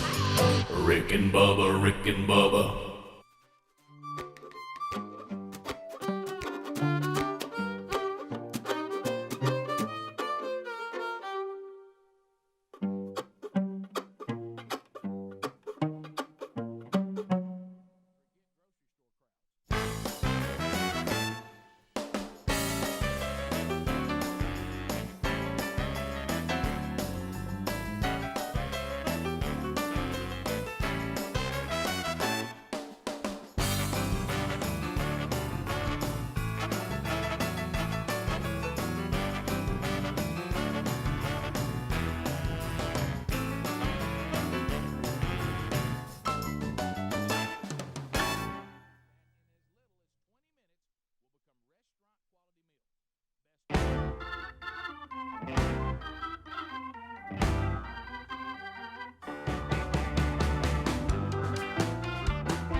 It is 7 minutes past the hour. Let's get phone calls to start the hour. You can get in at 866-WE-BE-BIG. 10 lines ablazing, and we'll chat with you and find out what's on your mind to start the hour. Speedy, the real Greg Burgess, Helmsy, and Eddie Van Adler are all here this hour, and we thank you for joining us. Don't forget Rick and Bubba University, the podcast, a brand new one coming out tomorrow. We talked to the founder of Fans First Entertainment, Jesse Cole, about banana ball, a new take on baseball, and I think you'll enjoy that this weekend. Welcome back, Bill Bubba Bussey. Rick, glad to be here. Thank all of you for sharing a few hours with us each and every day. And Rick, we had breaking news when the show started this morning. Prince Philip has passed away, the husband of the Queen, Went on at in. age 99. Went on in. Yep. Phone calls to start the hour. You can get in if you want to. Let's go to Chattanooga. We just mentioned Chattanooga, where Brian is standing by. Brian, welcome to Rick and Bubba. How are you? I'm fine, and I have a couple of tidbits to tell you.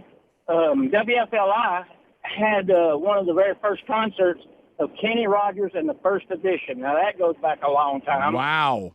And then we had a radio announcer that lived to be about 92 or 94. Luther Massengill was his name, and he was the only announcer in the United States to ever announce the invasion of Pearl Harbor and the World Trade Centers.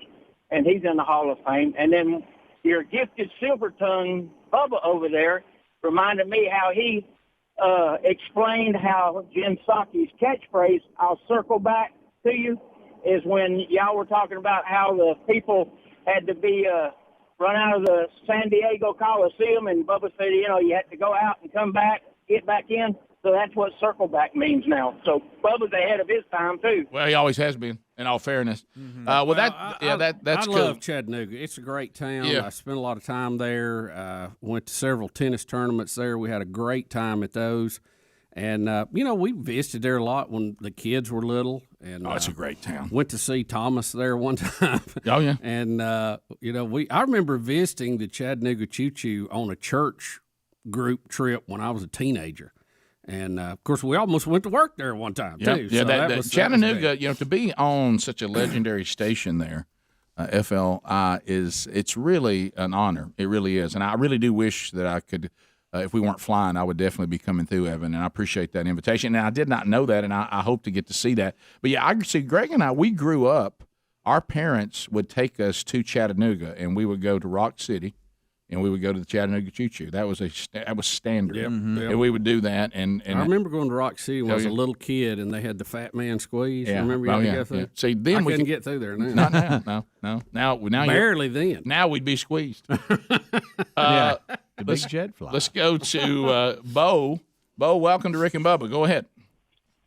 We're at Davis Taxidermy, the Central Alabama hot spot for drinking coffee. Yes. And I wanted to just give you a smile and have one of them play that song, Savor a Smile, on her behalf. I wish you'd sell it to you, but she won't. What? Miss Savor at the hunting land. So what is he talking about? Bo, we don't really follow what you say. Yeah, I'm not following what you. Huh? At the hunting land, Miss Savor. Oh, I see what you're saying. Okay. I talked to you at David's one morning. Yes. I was going to get Speedy to play Savor Smiles. Oh, Sarah Smile. I finally took me a minute, Bo, to land that plane. But how's the coffee this morning? It's just like it always is, beautiful and lovely and delicious. You keeping David in line over there? Most definitely. He keeps me straight. I just keep it running. I wish we had some of those snack sticks. Yeah, right now. hey, the best summer sausage I've ever had comes out of there. Thanks a lot, Bo. Hey, what he's saying is there's some land that somebody has that he was hoping that she would sell it. Okay. And that we would add it to what we have, and he said, I just can't get her to sell it to me, and that's okay. That's fine. That's fun. I didn't know where he was going to begin with. Well, when he said hunting land, you think, or you talk? We couldn't figure out who you were talking about. Right? Yeah. I mean, it could have been you. Could have been me. Speedy, of course, he never would pull the trigger on one. But I mean, it's let's go to Michael in Kentucky. I'm fixing to sell Speedy mine. Yep, you need to. Hey, but you better get a deal ready. Hey, Michael, go ahead. Yeah. So how do you think this funeral is going to be for Prince Philip? You think it's going to be awkward for Meghan Markle and Prince Harry? Are we going to see another Oprah interview afterward? I think it's going to be awkward. Now, Philip's not going to care because he's in eternity now. But I think this is setting up for some very, very awkward social moments. No doubt about it. Didn't the Queen remove their official titles or whatever? So I don't even know. Do they even get to sit with the family now? I don't know how that works. Right. I mean, the royal family, they'll lock you out. Yes. If you cross them. And so are they even invited to come back? Well, I actually kind of understand the royal family a little bit, their position on this. Yeah. If connection to us is so miserable for you, then have at it. Yeah. Then run along. But don't have it both ways. Yeah. We'll remove because we don't want to bother you. If you being part of us and it's so hard to be part of this family and it's too burdensome from you, then then we'll just remove it but that means you're going to go make your own way now. Right. So run along and make your own way, and you don't have the burden of us anymore. but what it seems like they're trying to have it is both ways a little bit. Yeah. You know, I want to be part of this and have the benefits, but I don't want any of the disadvantages of it. Yeah. Of the problems that come with it. You know, I don't know how to break this to everybody. Life doesn't really work that way. You know, there really is no perfection. Everything's got a little give and take, and you decide whether the joy of it, you know, is more over on the good side than the difficulty of it. You know, Meghan tried to play at the America's heartstrings with the whole, can't believe you would remove the security that the security detail that we have. Mm-hmm. Meghan, you can go out and get security tomorrow. Like, you can hire somebody out. Listen, they don't have the, corner market on securing people. Right. They're wanting to have their cake and eat it. Sure. Y'all go sign you. I'm not saying the royal family's the warmest of bunch. I got that. Yeah, but sure. But Harry and Meghan, they better be glad it wasn't 200 years ago. They'd already lost their head. You are right. Mm-hmm. These two though, they've got enough celebrity. They could go make a ton of money.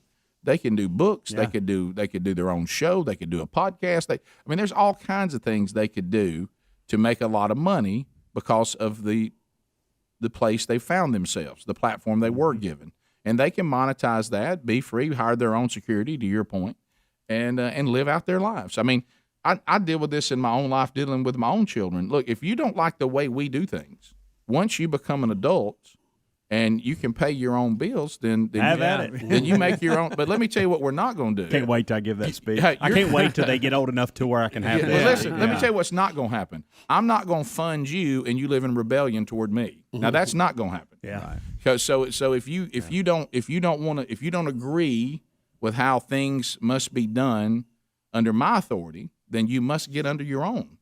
That means you pay your own bills, you provide your own stuff, and if you want to do that and you can do that, we may disagree, but there's nothing I can really do at that point. You're making your own way now, and but this thing of I want it both ways. I want to be able to do whatever I want to do, but still you keep providing things. No, that doesn't work anywhere, and it doesn't work with the royal family either. That'd be a big nay. You can't do that and then ask for an allowance. Yeah, I've said it. A big allowance. I've said it before. I've never understood these people that act like their kids in college have them hostage. I know.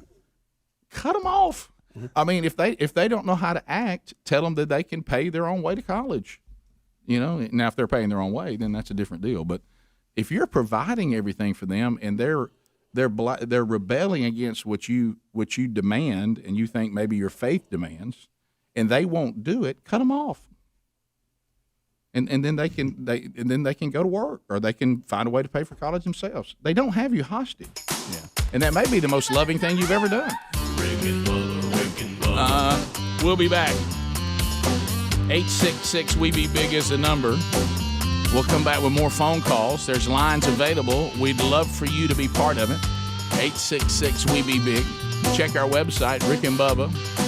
Spell out the word and.com. Have you shopped the Rick and Bubba store? There's some cool new items there. Grab that swag today. Rick and Bubba, Rick and Bubba.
22 minutes now past the hour of the Rick and Bubba Show.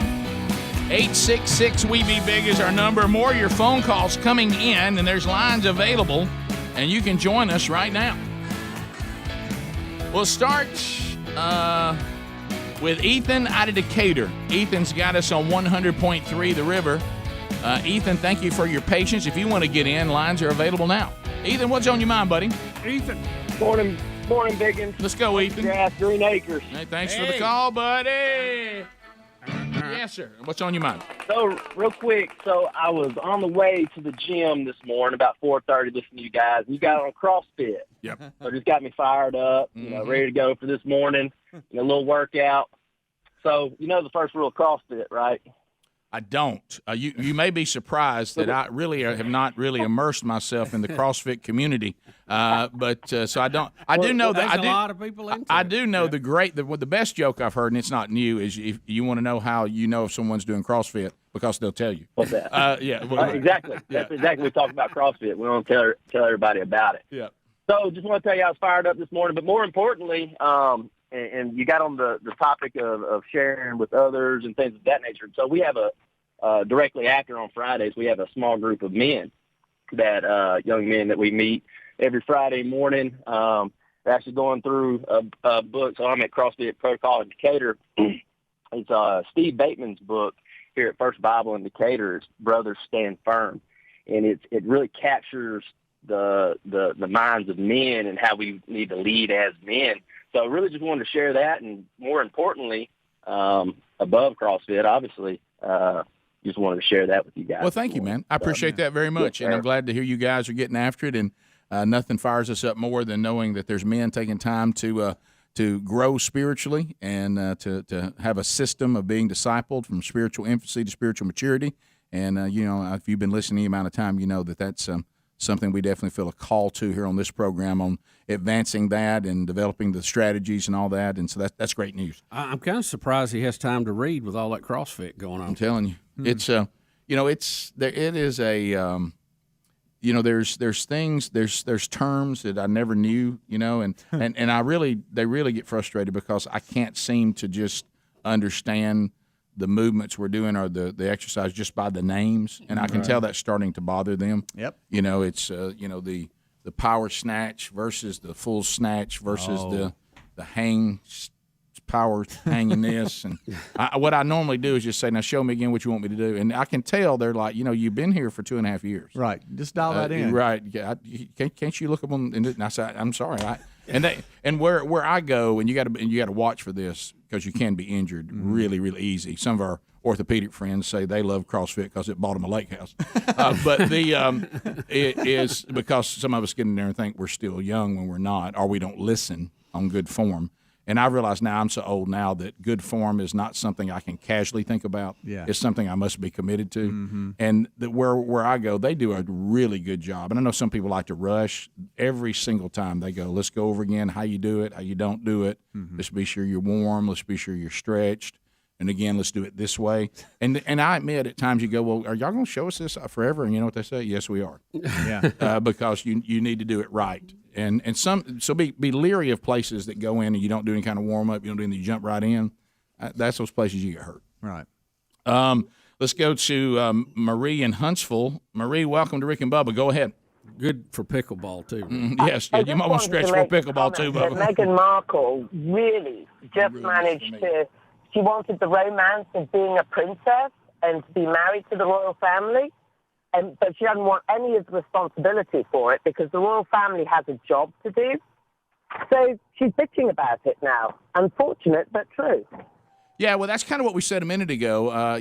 She's trying to have it both ways, and you really can't. I mean, it would almost be like saying, I want to continue to be paid by Disney, and I want the protection of Disney, but please don't ask me to dress up as a character.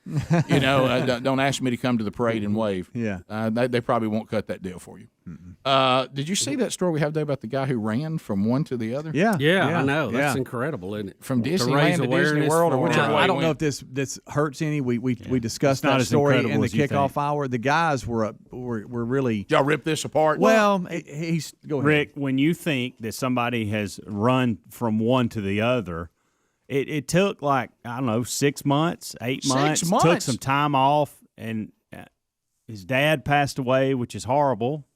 But if you take COVID, shut it down a little bit. And so when I think of somebody doing this, 2,800 miles, if you say, okay, he did this in a month, took some time off, slept in hotels along the way, okay. But you went a certain distance and then took off for months at a time and then didn't start back over. Yeah, he ran 1,200 miles. So the 1,200. Then stopped and then picked it back. The total trip's 2,845. That's still a long way, isn't it? Yeah. Oh, no doubt. But I mean, that's a long way in a car. He's 59 years old. When you say Texas man sets record, runs from Disneyland, California, to Disney World, Orlando, Florida, across the country for type 1 diabetes awareness. I have to go back to these awareness things. Are we not aware of type 1 diabetes? But we're talking about it now. So Rick, it's called the Mouse to Mouse Challenge. Right. But I will say this: when I see that headline, here's what I think. Right. Now, I know you can't run that all in one hit. We're going to think the same okay. on this. Yeah. Here's what I think. You set out from Disneyland, and you had a game plan that you would run from Disneyland to Disney World, and you never left that goal ever. Right. Other than stopping and resting. I did this amount today. Yep. I rest. I did this amount tomorrow. I rested. I did this amount, and I might continuous. And I might even say now I take a weekend off. Yeah, now Saturday and Sunday I'm going to rest. Monday I'm back, and I'm going to make it to this point. Absolutely. And I'm reading, and that didn't take place. You know what You're correct. You know what this artist say? Texas man eventually runs from Disneyland to Disney World. Eventually. Yeah. Right. Over a long period of time, he eventually covered this ground. And to me, does it help any? And I don't think it does because I know they're answering the kickoff Texas hour. man eventually. I mean, I could run to Disneyland if I can take all the time I want. Could you really? Yeah, I could just run down the street. We all could. Yeah. I could, how many trips is that to my mailbox? It might take me years.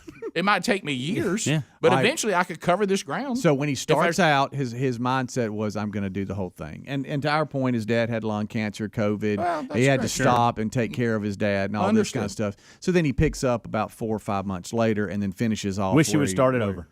So Helmsy said he had to go back and start over. I agree. He started where he left off and then finished out. Then you ran 2 runs. You ran one to where you were when your dad got sick. Texarkana. And then you ran another one after your dad got better. But you did not complete it.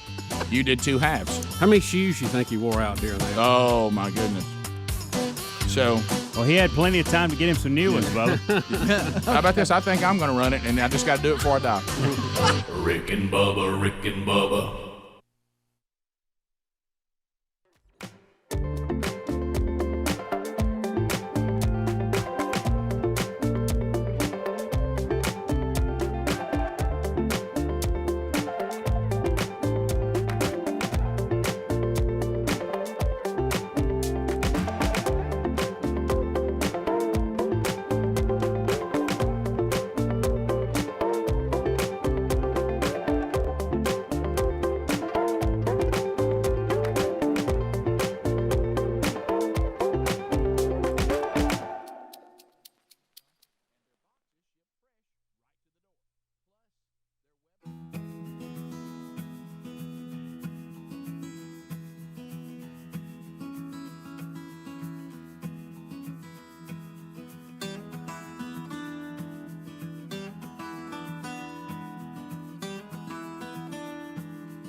kinda fuzzy, my jaw full of pain.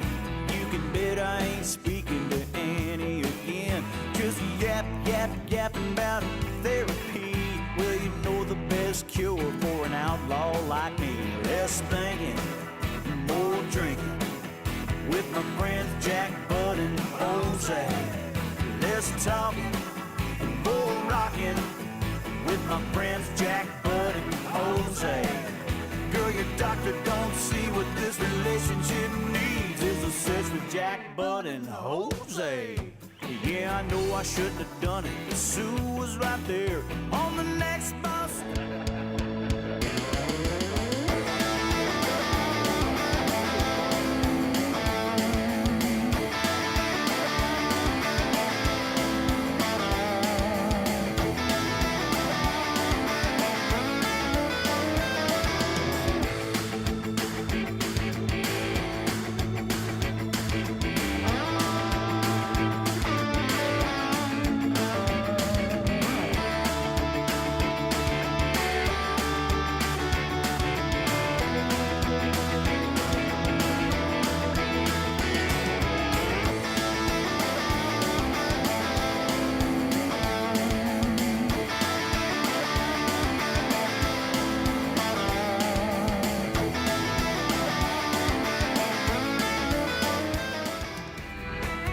Woman, calm down, hey, ain't it all right?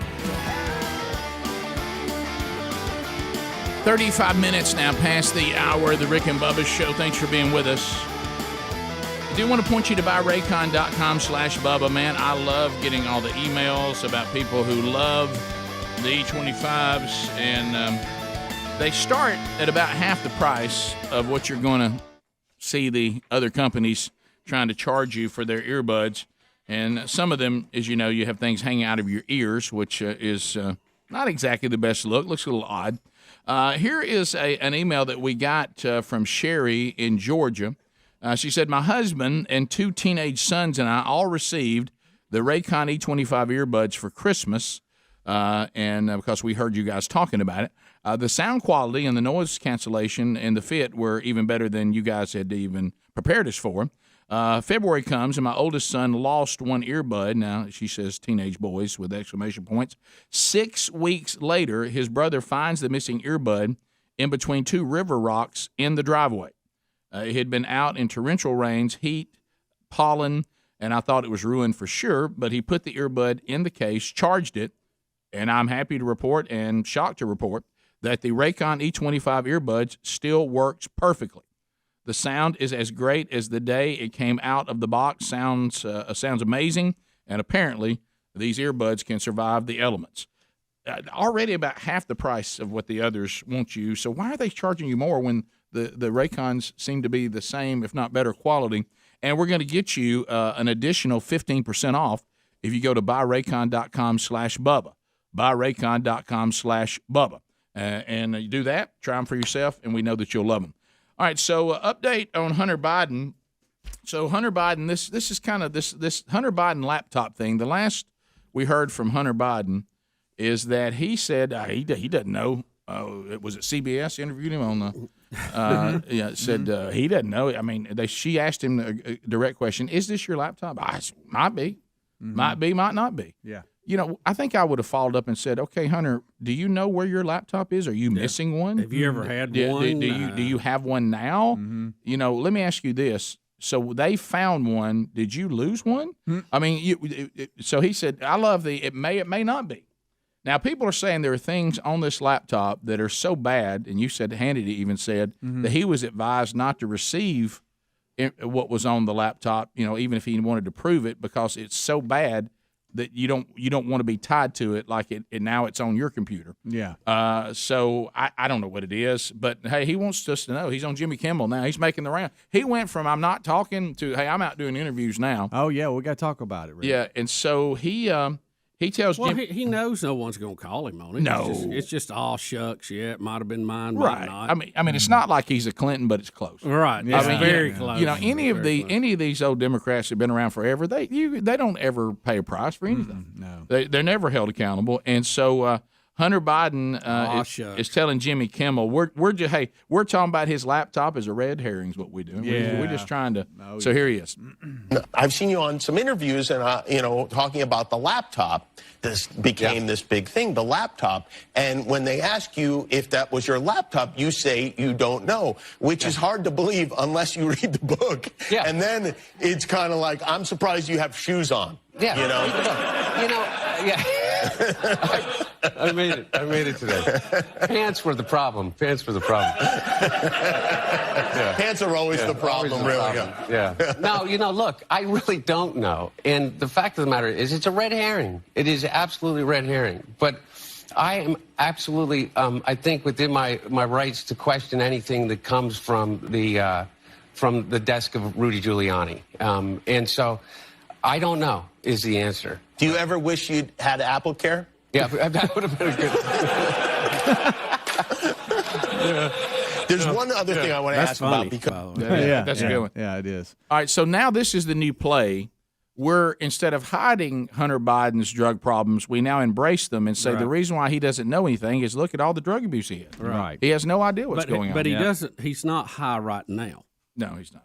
So shouldn't he know if that's his laptop or not? So here's what's kind of coming out. Do you really believe he doesn't know? No, absolutely he knows. Yeah. So here's what's kind of coming out. He was guarded by a Secret Service agent while on a 2018 drug and prostitute binge in Hollywood, despite not being entitled to that protection at the time. He's dodged police action against him despite constantly dealing with drug dealers and prostitutes again. Run-ins with the law. He begged his dad. There's text messages in 2019 where he begged President Biden to run for president to help salvage his own reputation.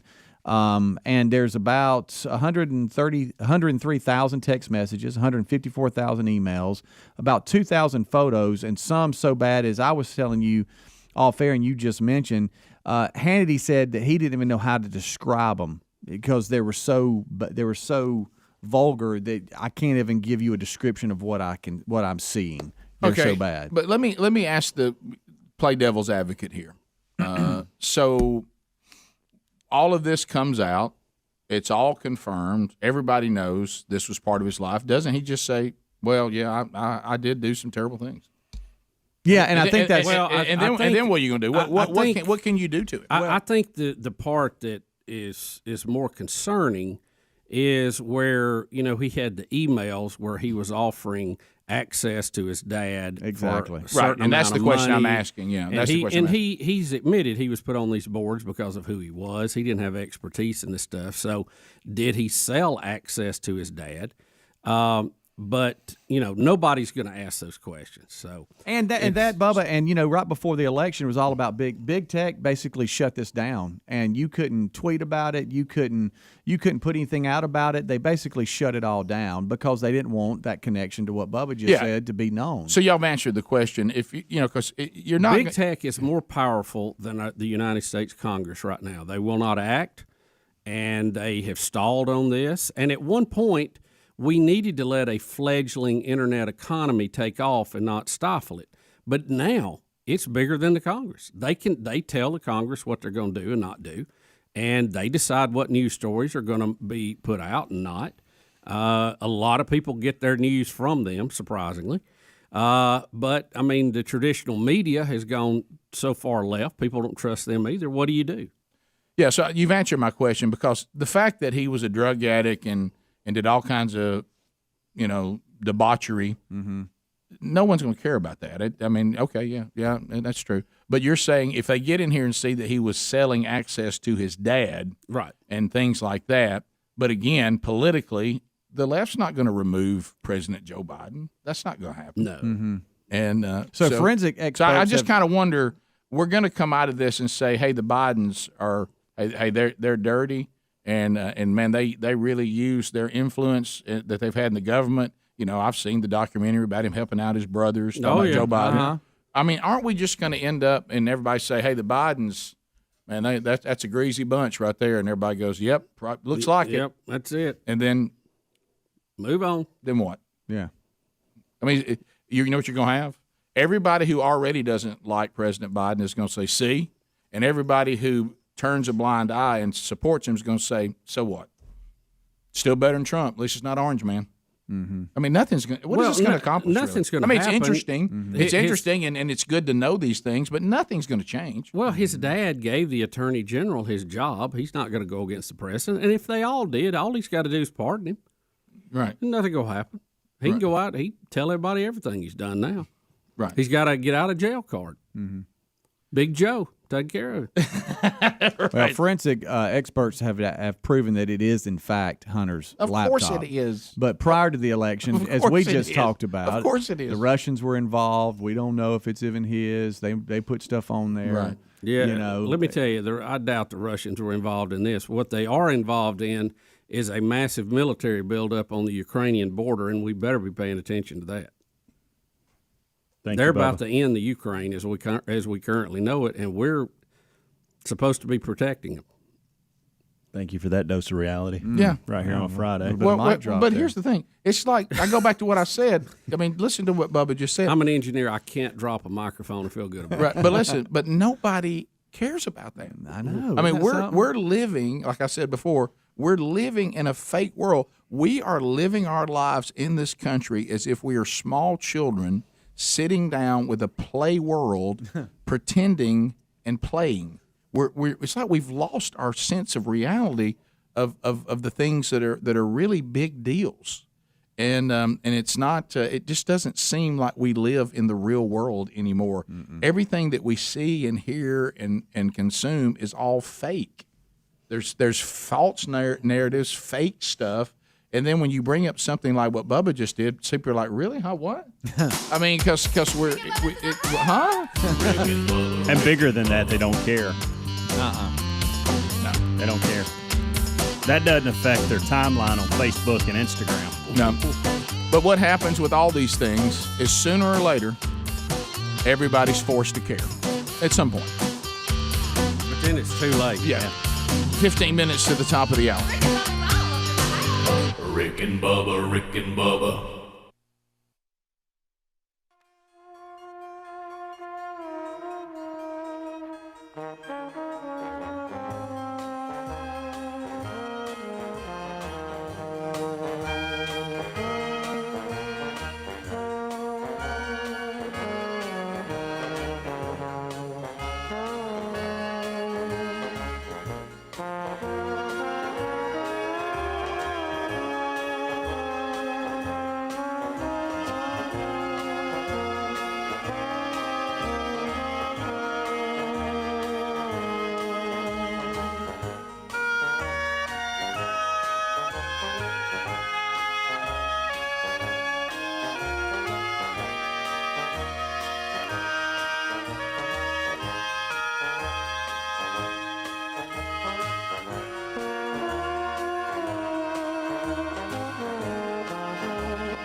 10 minutes to the top of the hour of the Rick and Bubba Show. 866-WE-BE-BIG's our number. Your phone calls are coming in. Nikki is out of Dothan, News Talk 103.9. Nikki, welcome to Rick and Bubba. Go right ahead. What's on your mind?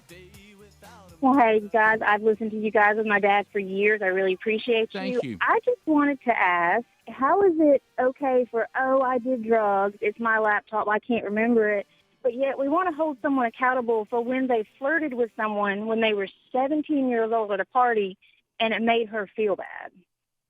But it's just okay that he did drugs and he's not held accountable for that.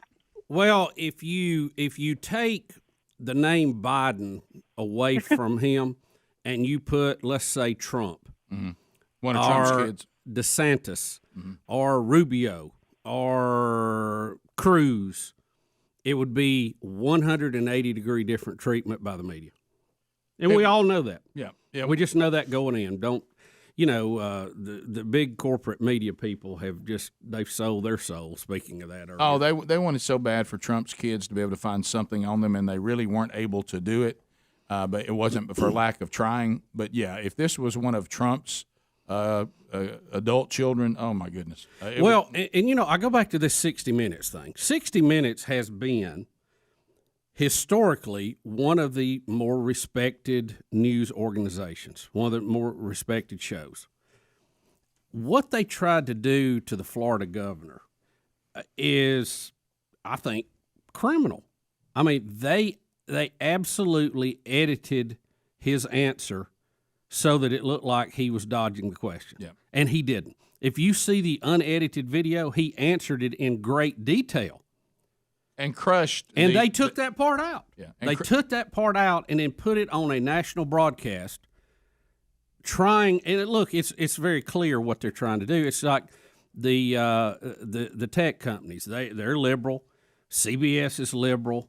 And they're trying to crush anybody that they think would be a valid contender to run against Joe Biden. And DeSantis is one of them. He's done a wonderful job. He had somewhat meager beginnings. He went to Harvard and Yale, got a law degree, served in the Navy JAG office as an attorney, served in Congress, has done I think, great job as governor of Florida. And he's the youngest governor in the United States. So he's a rock star, man. They're scared of him. You think him and Joe Biden on the same stage is not a mismatch?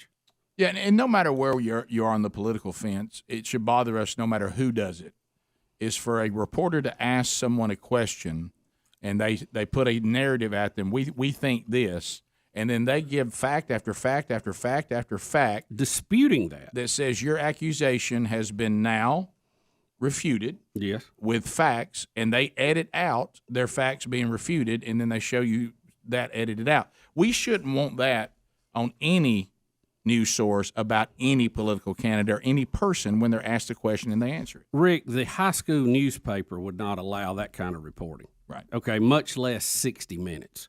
That's embarrassing. And then 60 Minutes, instead of coming back and going, yeah, we had some editor do this, we wasn't aware of it, they've been scolded, they come back and double down on it. Mm. But the original video of that exchange has been released from other people. Democratic elected officials have come forward and said, this is incorrect. Y'all, this is just an absolute smear campaign on this guy. It's not true. What you saw was not reality, and they just getting away with it. They're off to get somebody else this week. Daniel in Tennessee. Daniel, go ahead. Yeah, good morning. How you guys doing? Good. We're great. Good. I want to put the spotlight on Matt Gaetz, the congressman from Florida. Yes. And what's been going on with him. Gaetz, yeah. That's a deep state hit. And the deep state has pretty much told us, they've come out of the shadows and into the light and said, we're going to blackmail you and we're going to steamroll you. And this is what we're going to do. And if you don't comply, we're going to ruin your life, shut you down. Well, we'll see. Gaetz will have his day, and he will have his opportunity to defend himself, and we'll see where those facts go. I think that we should look at the accusations toward, Cuomo, the accusations toward, Deshaun Watson and the NFL, Matt Gaetz, and let due process take place, and then we'll see if there's any validity to these claims. We do know, and one of the things that you guys were talking about, that out of our own state, that Alabama Secretary of State John Merrill has finally admitted that the accusations against him were true. Yeah. And so, and he's a Republican, and we think that as far as doing the job as Secretary of State of Alabama, I think he did a really good job politically, but he lied, saying that these accusations against him were false until they proved through recordings and captures of text messages that he was lying. And he has admitted it, and so those accusations turned out to be true. And just because he's a Republican and somebody that we thought did a good job, we're not going to sit here and say, well, they were out to get John Merrill. Well, they may have been out to get him, but the problem was when they found something, it actually really happened. Yeah. So there may have been people who were against him politically, but here's the problem. He really did it. And so now we know that he lied about that, and that when he put out his big defense about fake news and all that, he was lying. So we have to be fair about this, no matter who it is, and it's terribly disappointing. Yeah. But the one thing that I hope he does stick to is that he said that he will certainly not run for Senate, but he needs to leave the political realm. Period. Go away, get your life together. You and your wife have been through something similar before. I hope that your marriage survives this. I hope that you will change as a man. And you need to go and worry about your family, your children, your wife, and go away. You don't need to be in the political realm, back out doing that anymore. Go away. And I hope that you stick to, not that you're not going to run for Senate, go away into your private life and get your act together. Yeah, we've had John on several times, and we've got a lot of email about it, and just very, very disappointed. And I hope, as you said, that he can go and get his life together. It's not only bad because of him as a person, but his family is going to suffer because of this. Oh, yeah. And the public trust in our elected officials suffer because of this. So there's great damage to that office when you do this. And, it's we're just extremely disappointed. Yeah, so my point to your caller, though, just because someone that you agree with politically screams fake news, they're out to get me, fake news, that isn't always the case. Right. And the same thing on the left. When the left claims, well, they're just out to get me. I think it's too early in Gates' case to be screaming deep state. Yeah, let's see. Yeah, I think that's got to play out. We don't know. Yeah, this week we were also being told deep state on things going on around Alabama, and just as you just said. Well, the first response we got from John Merrill was, this is fake news out trying to destroy me, and he was lying. Yeah.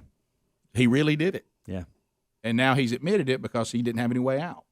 And however he had to admit it, I'm glad that he did, and I hope that is the wake-up call for him. But what was the first thing he said? Fake news. Just like they tried to get Trump, they're trying to get me. So just let it play out. Yeah. I don't think people's lives should be ruined by accusations, but they also shouldn't be defended immediately because you don't know. That's right. Top of the hour. More of the Rick and Bubba continuing right after this. Rick and Bubba, Rick and Bubba.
Show, 866 We Be Big is our number. HelloFresh.com is our sponsor. We love the folks at HelloFresh.com. Boy, they have delicious meals delivered right to the door. Man, if you're not subscribing to HelloFresh, you're really missing out. And you can kind of do it any way you want to, because these are still meals that you will prepare. So I don't want you to look at this like you're contacting some fast food service that's bringing something to your door, or a pizza or something. We're not talking about that. These are meals that come off of their delicious menus. By the way, their chefs have given you how to prepare them. Then what they do, though, is they help you on having to go out. I got to go out and get all my ingredients. I got to come up with a recipe. You pick these recipes, and then they send you everything in individual bags. This is meal number 1, meal number 2. And then you take the things out of the bag and actually prepare the meal. And a lot of times you have it on the table in about a half hour, and sometimes even less. So if you want to do this, there's some that only take like 10 minutes. But go to HelloFresh.com right now. Use the code Bubba, and we're going to get you 12 free meals, plus we'll get you free shipping. So do that. It's a great way, too, if you have kids, a great way for you to teach your kids how to cook, and you will serve them well, and whoever they may end up married to, if you will teach them how to cook.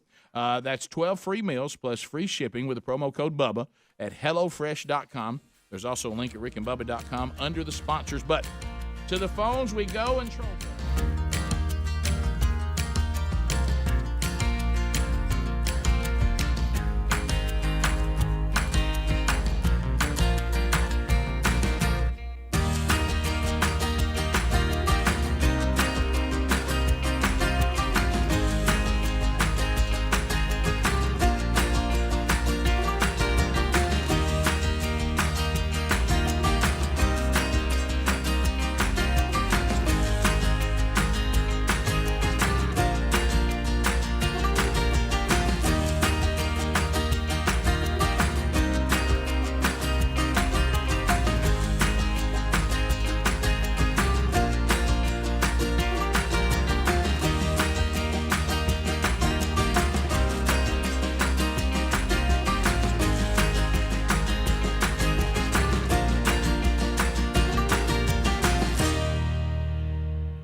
6 minutes past the hour of the Rick and Bubba Show.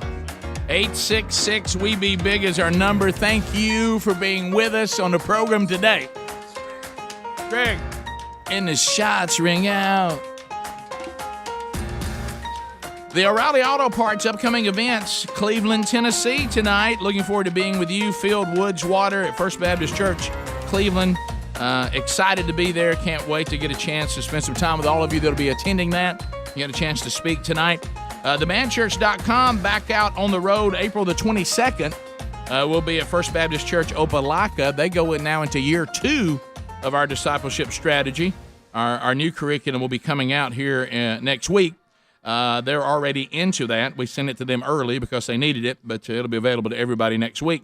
And I'll be there at Man Church. Charles Billingsley on April 22nd, live in concert with the full band. We're going to have a blast, and I can't wait to make fun of Charles. He always is, a great target of fodder. And so we'll have fun with that coming up. If you want to get a ticket to that, you can. April 25th, Man Church on the road. We kick off our discipleship strategy with Rainbow Presbyterian Church. They're Bubba, where it all began, Gadsden, Alabama. The City of Champions. City of Champions. So looking forward to being there. And that's just a Man Church service you can attend if you would like. And, of course, encourage all the men there to do that. The 29th of April, members of the Rick and Bubba team will be hanging out with Kevin Derryberry at the Kevin Derryberry Golf Classic. If you'd like to be part of that, talked to Kevin yesterday, so they got about 140-something people in the tournament now, but they're still taking people who can sign up and be part of that. And then on the 30th of April, be out in Summerville, Georgia, another men's gathering with themanchurch.com and our discipleship strategy. If you want to find out more about that, you can find that. All that's available, and that's just the month of April, by going to the O'Reilly Auto Parts upcoming events at rickandbubba.com. Get guaranteed low prices and excellent customer service at O'Reilly Auto Parts. Better parts, better prices every day. Bubba, the Masters is in the controversial state of Georgia. Yes, it is. The Masters. So, first of all, Rick, I can't believe they didn't just uproot that thing and move it in less than a week. Yeah. I mean, I don't know what they were thinking. Do you? Yeah. So Fleetwood, we got the guy that did the hole-in-one, and Adler found that for us a minute ago With a smoking mullet. Yeah, but all we did was just kind of mention in passing. But this is the hole-in-one. I assume this is the par 3 thing they do. What is this? I mean, No. How far did he hit this? This is live action, Rick. But it's a par 3 hole he hit. Yeah, Right. I mean, right. That's your only shot, right? For Rick, check that smoking mullet out. His mullet is fantastic. You know, for a minute, I thought the coach at Oklahoma State was playing. Yeah. Now, does the hat make it look mullet, or does he really just have long hair? He just has long hair. He's got it pulled back in the hat. He just has long hair. Well, But I mean, don't know. but- If he takes it off, is it short on the side, and is it business up Rick. front and party in the back? Rick, it's long hair. Okay, I'd like It's to see Adler. It. I've Is it? seen it, Okay. yes. But how Yeah. does he have this? Is he just pulled it right He back? just pulls it by. Well, it has get out of a the way. mullet look with a hat on. With a we hat can on. say that. Yeah, so he's all one link. Correct. Yeah, okay. All right, so because for a minute it looked like it was some business up front and party in the back. Well, when he's got that hat on, it is. So he hits a hole-in-one at the Masters. That's a big deal. Yeah, it is. Yeah, so that's A hole-in-one anywhere is a big deal, but when you do it with the spotlight of the world on it, that's a lot better than me doing it like on hole number 12 somewhere. Yeah, there you go. Yeah, so he's got it all waving back. I see what you're saying. But I think he's a good candidate for the mullet, don't you? Well, with that back with the going. hat on, no doubt. But then you go back to this.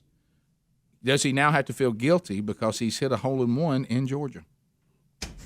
I mean, does he have to feel guilty about that because of the voting laws? I tell you what, ESPN doesn't seem to care about it. Good, they not doing it. No, their coverage is just wall to wall, treetop to all. They're not. Let me ask you this: because are they doing any of the commentary at all? Though done. No, are they doing what we want? They they're just talk giving about us golf. Okay, Yeah. good. Rick, well, you know why? When all this started, they had no idea that it was a private invitation-only event. They thought they could pressure PGA the way they pressured MLB to move it. Well, you can't move a private event that is tied to that golf course. But here's another thing that the politicians in Georgia haven't thought through, is they also didn't apparently think through the money they're going to cost their own state by forcing and pressuring all these things to leave. Are you telling me that they did a shoot, ready, aim? Yes, I That's am. amazing. And you know, with social media now, you can shoot, ready, aim quicker than ever before. Oh, you really can. Boy, you can really fire a blast. Oh, you can shoot, Bird ready, shot. aim between lunch and dinner. You know. All right. So the next thing is Adler. This Roy, how you say it? McIlroy. Rory McIlroy. There you go. There it is. So it's Roy and then Roy again at the end of his name. McIlroy. Roy McIlroy. Rory. Rory McIlroy. No. Rory Macaroni.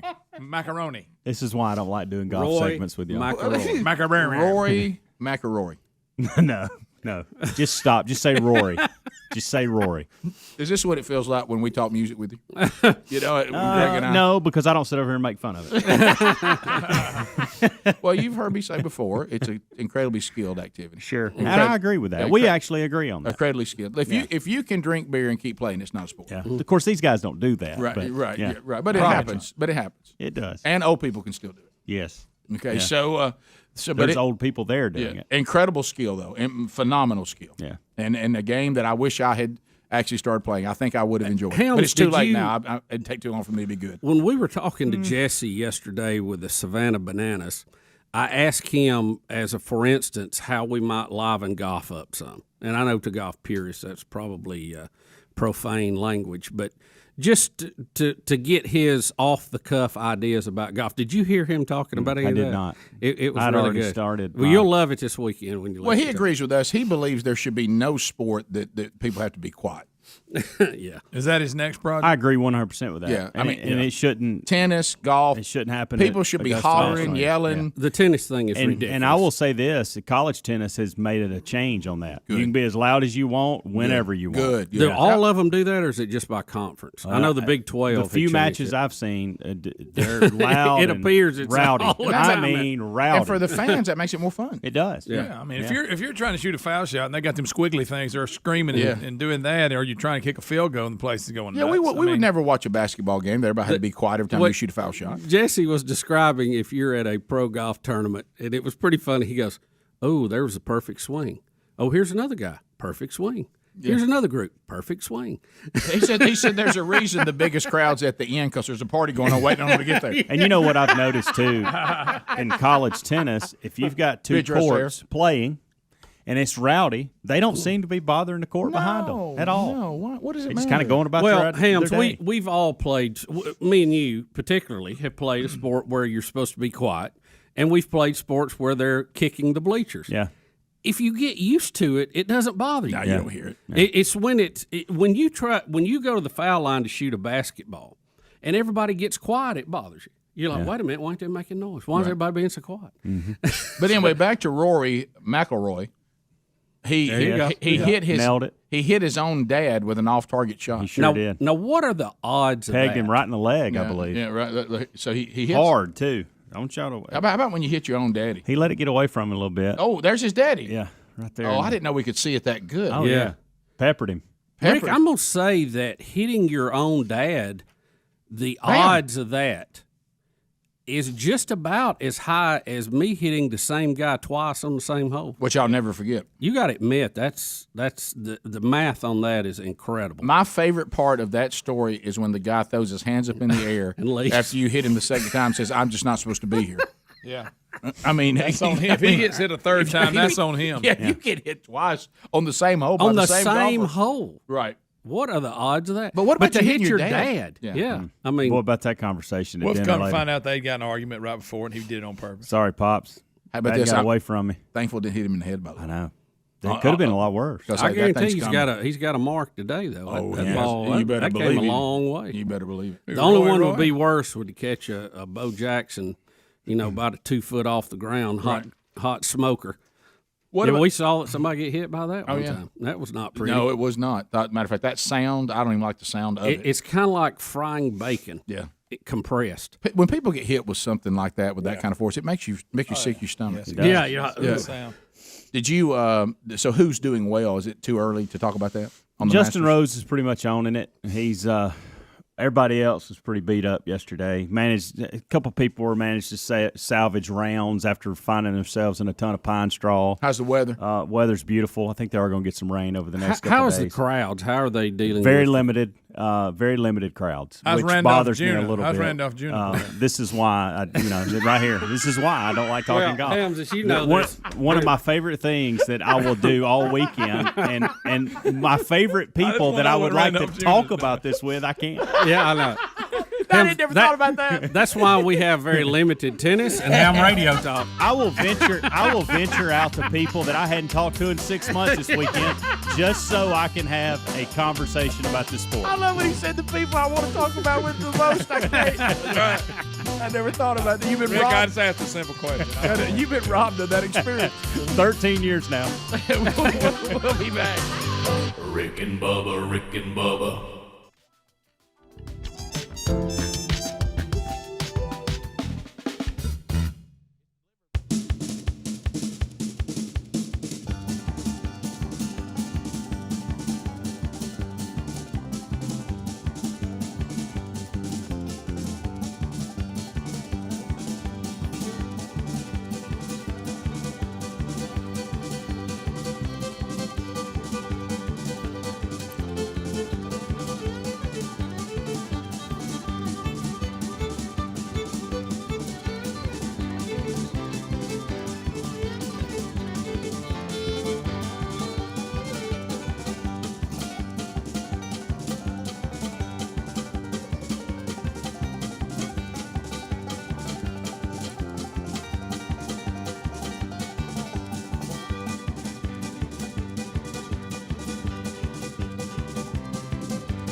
21 minutes past the hour.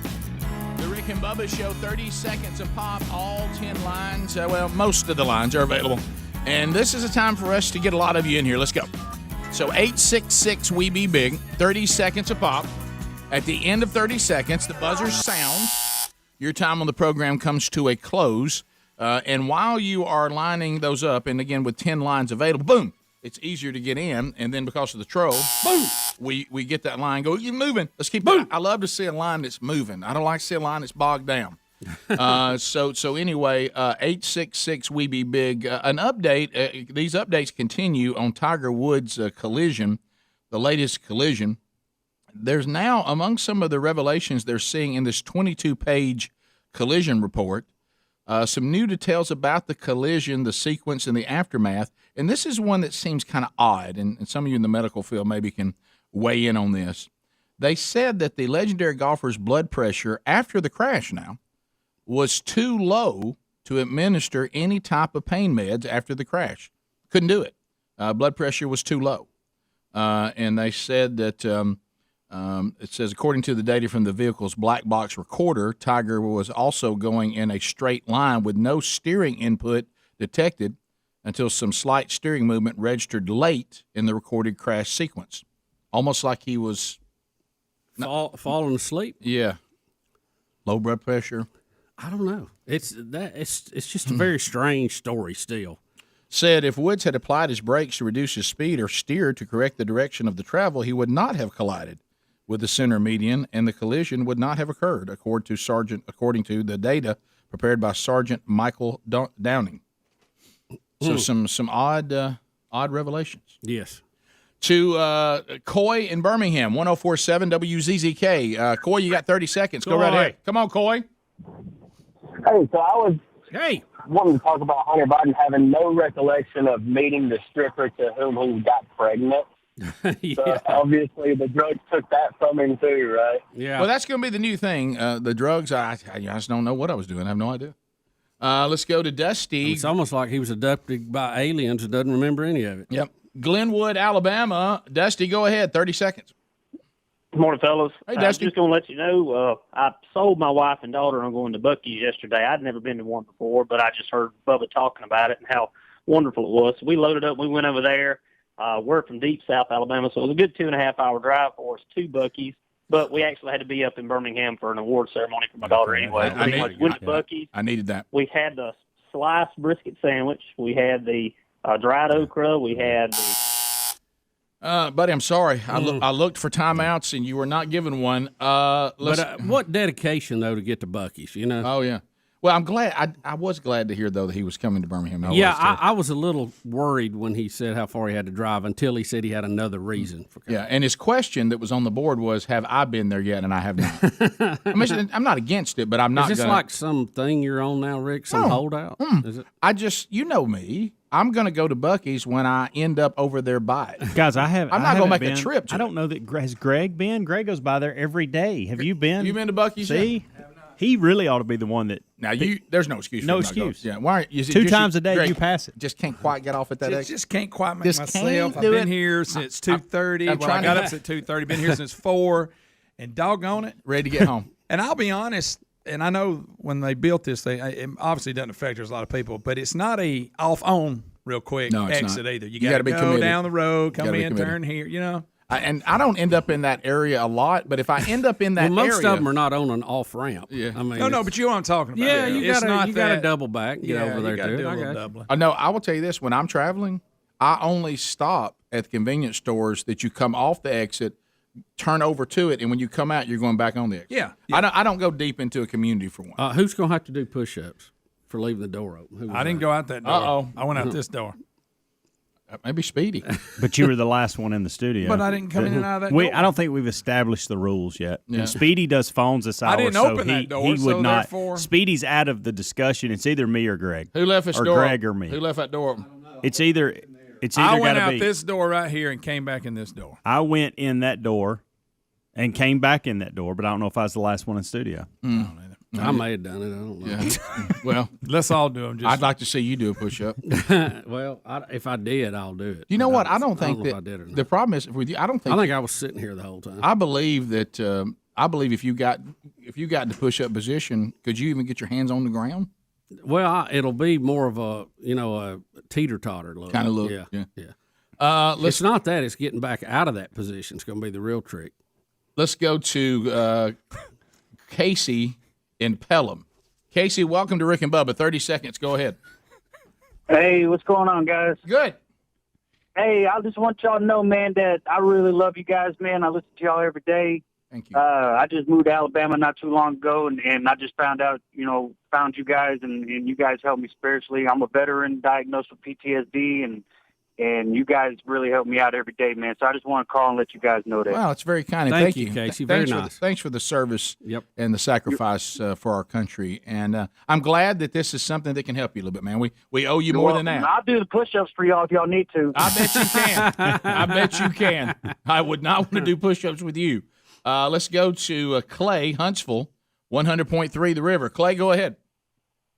Hey, guys. I was going to say thank y'all very much. I had no clue about the NCAA tournament, but y'all said that Baylor were going to beat the Zags if they showed up to play, so I made a $5 bet and got me $5. Two calls in a row, we've made a difference, Rick. Eli in Auburn, I-92. Is this a new laugh? Was that it? That's kind of. Eli, go ahead. Hey, morning. How y'all doing? We're doing good, man. Hope you're okay. I'm doing well. I just want to know a go-to music playlist. Go-to music playlist? I mean, like, go out. Is that a statement? I'm confused. Oh, you're asking what is our go-to? What is it? Okay. Well, it depends on the activity. I mean, I have one for chilling. I got one for I'm getting after it. One I'm about to get after it. That kind of thing. This will be a shocker. I don't have a playlist. You don't save any list of anything? Yeah. I just listen to songs I want to hear. Well, that's but that's you what keep- a playlist that's But I'm is. talking about I don't have, how people build a playlist and it's called So I got a relaxing or it's Yeah. called. Yeah, so I don't do that, but I have a Helmsley's playlist that I have 40, 50 songs on there that. But I have and different go ones to, depending on what I'm going to do. and I go to whatever song it is depending on the mood I'm in. Yeah, or I what thought I'm he was searching for. asking. Don't people do playlists? They and do, title no doubt, them? no doubt. Yeah, that's what I'm doing. That's Working what I'm out. Yeah, that's what I mean. I playlist. don't have that. I've got every Boating song playlist. I've got every song that I've ever downloaded or purchased in the music app on my phone, but they're not in any kind of order or organized or anything like that. At times, sometimes They're alphabetical. I'll tell Siri to give me the essentials of somebody, and then I'll just fast forward through the ones that I won't skip over. Yeah. Bottom of the hour. Essential playlist. 866 We Be Big is the number. Does it He ever? wanted to know what songs we were listening to. Is what he was the bottom line. I don't. You'll laugh at some of mine because it is all over the road. Yeah. I don't listen to a tremendous amount of music. We'll be back. More Rick and Bubba next. Rick and Bubba, Rick and Bubba.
35 minutes past the hour, the Rick and Bubba Show. 866-WE-BE-BIG is our number. Thank you for being with us, and I do want to point you to our friends at candidco.com/Bubba. Are you unhappy with your smile? Well, you don't have to be unhappy with it. You can do something about it. You can simply go to candidco.com/Bubba, and they can. I mean, these are practically invisible aligners, practically invisible. Okay, so you go to candidco.com/Bubba. Now, caution about some of the competitors. Caution, because some of the competitors of candidco.com/Bubba, they'll claim that they do something similar, but here's the problem. They'll have you dealing with just a general dentist. Well, look, I mean, a general dentist will tell you that their expertise is not tooth straightening.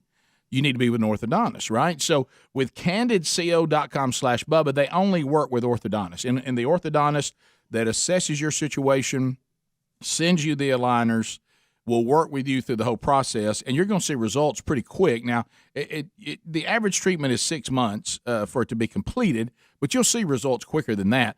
We're going to get you $75 off on the starter kit just because you know your old friend Bubba.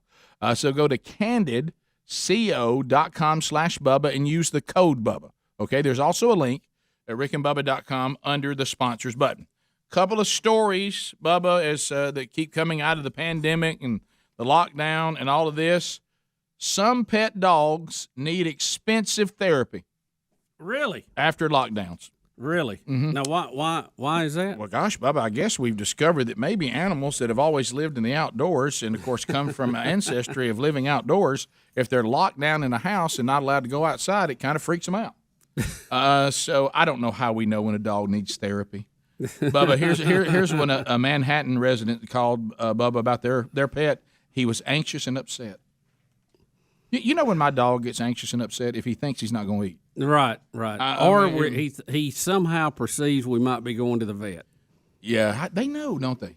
You got to be careful how you talk around them. How do they know? They know about the vet, and they know about when they're getting a bath, and it's really strange. It is. Yeah. Isn't that odd? And I've noticed ours too, because it's very smart, for us picking up on things. But when it senses that we're going to have to put it up because we're going somewhere, and I think it picks up when people pick their keys up and put them in their pocket, you can see that it goes to yellow alert right quick, like, hey, what are you doing with them keys? I want you to I listen. thought we was going to hang out here and watch TV, pal. I want you to listen. Others are saying that it's nothing to do with them being indoors. They're now having separation anxiety because their owners have been at home and now they have to go back to work. That's right. They're used to them being there 24/7. That's what it says. Good gosh. Listen to this. Man's best friend. Right? How would you like to have this person as your employee? I had to go back to work. Yeah. For the first time in months. It was extremely traumatic for the dog and for me. I could not focus on my job for days after. Days. Who do you think you are, a Chicago school teacher? Oh, that's good. So now, to help the dogs cope, Greg, and this is where I know you're about to stand up and applaud. The people who've come forward saying, you know what? Oh, yeah. Hey, you know what? I can help you. I got this covered. I can work with your dog to help with this separation anxiety after the lockdown. Of course, now you'll have to hit us with $340 a session. Okay, but so how do you? I'm sure the dog, can, bond in a relationship, and they're excited to see you when you come home and all that. But how do you treat them psychologically? I mean, I'm not really following. Oh, Bubba, now you'd be actually asking questions while you're writing the check. Sounds like you're getting soaked for $300. Oh, well, but Bubba, some are getting soaked for more. Way more. Here's somebody says I'm paying $800 a month, but it's worth every cent. Well, good for them. Mm-hmm. All dogs have to learn that nobody can be truly present for them 24/7. Even dogs have to learn that. I don't have the degrees to be a dog psychiatrist or psychologist, but I could be a dog life coach. No doubt. No doubt. No doubt. Come on, Fluffy. A couple of other headlines. What if you look at rickandbubba.com under store, click here for Rick and Bubba Pet Counseling. We will be your pet's life coach. Now, it's $1,000 a month. And, you have like a little sign there that says the doctor's in. If you're on call, to Zoom, or the doctor is out. Back in 20. It's just. Now, I think I'd pay $800 a month for somebody to come pick mine up and bring it back only when the kids want to see it and play with it, and then they take it back. Like rent a pet? Yeah. Mm-hmm. I do think Rent-A-Pet is the better way to go. Yeah. That may be the ultimate in pet ownership. Now, I don't want to be locked into a contract. I want to be able to go and come as I please. Like, I may go months and never ask for it. Right. Now, are you keeping the same dog, or are you rotating in new ones? I might try some different dogs. I would too. Why not? Because I love the idea of having a pet in short periods of time. I just don't like one to be there all the time. It's like I've had a Schnauzer last time. It was cold. It was winter. Yeah. I think I want to go with an outdoor beagle this time. Yeah, well, what about this? Maybe you didn't have a good experience with the last breed, or you go, let's try a mutt this month, see how that works. Yeah. And you know what I probably would do? Maybe a rent-to-own situation. You know what I probably would do if it's only for a short period of time? I'd probably stay in the puppy world. Yeah. Bring a puppy in, let it cut up, let the kids like it, look how cute it is, hold Chew it. on everything. Smell that puppy breath, let it go to sleep in your lap. Then all of a sudden, next thing you know, we're here for the puppy. All right. Yep. When do you want it back? We'll let you know. Yeah, okay. We'll holler at you. We all handle all the other things that we hate about it. We don't have to answer the question, what about the dog? Because you know what you do then? Hey, we're going to go so-and-so. Okay, good. Well, let's not rent a dog this month. Exactly. It's fantastic. God, what a good idea. We need to start that. It's the, and they live so much longer than you think they would. Yes, they do, Rick. They certainly do. I've checked the mixed breed we have at life expectancy, and it's up there. I've noticed the dogs that I have loved and adored over the years get hit by a car in a minute. Isn't that true? But the ones that I can't stand, they'll never die. Right. Serious business. Yeah, That's been my... Can I tell you why? Don't get attached to one. Can I tell you why? It's because the dogs that were killed before our very eyes, guess where they were? Outside. Mm-hmm. Yeah. And that's why we loved them. That's a good point. Mm-hmm. They were yard dogs. I loved Abby, Basset Hound. I loved Buddy. Took me a long time. I think it was traumatic for me. But you know why we liked those dogs? He was our friend. Because anytime you didn't want to be around that dog, you just simply went indoors. Yeah. And a lot of times he didn't want to be around you. He just went on about his business. Yeah, he'd going out in the woods, do his own thing. Do his thing. Right. Yeah, it's, those were the days. But yeah, those dogs always got hit by cars. Mm-hmm. You take the one. Mine has disappeared several times. And I think, well, today's the day. It's over. And that son of a gun will come back. And I think if you peeled back. And then people keep catching him and bringing him back. I think if you peeled back the layers on old Helmsy over here, I think that I probably could enjoy the dog I currently have, but I don't want to get to a place that I had with the other dogs that passed. Yeah, I can relate to that. I don't want to put myself through that again. No, I can still. So it's easier for me to be mean and just neglect and let the family deal with it. Yeah, Hams, don't let the pain of loss prevent you from loving. Yeah, it's a real thing. Times are hard when your dog gets hit by a car. Yeah, I'm still the little boy standing next to his bicycle going, how'd this happen? Yeah, I know. You know, we got a new puppy not too long ago. Yeah, Bubba. I know. Can't believe you dove back into that. Oh, I know why he did it. I mean, it's why we do 99% of things we do. That's why I have curtains. Right. You know, we all live in a house that belongs to some woman that we love. True. Isn't that true? Think about how many things in your house, if you're a man, you had any say in. Oh.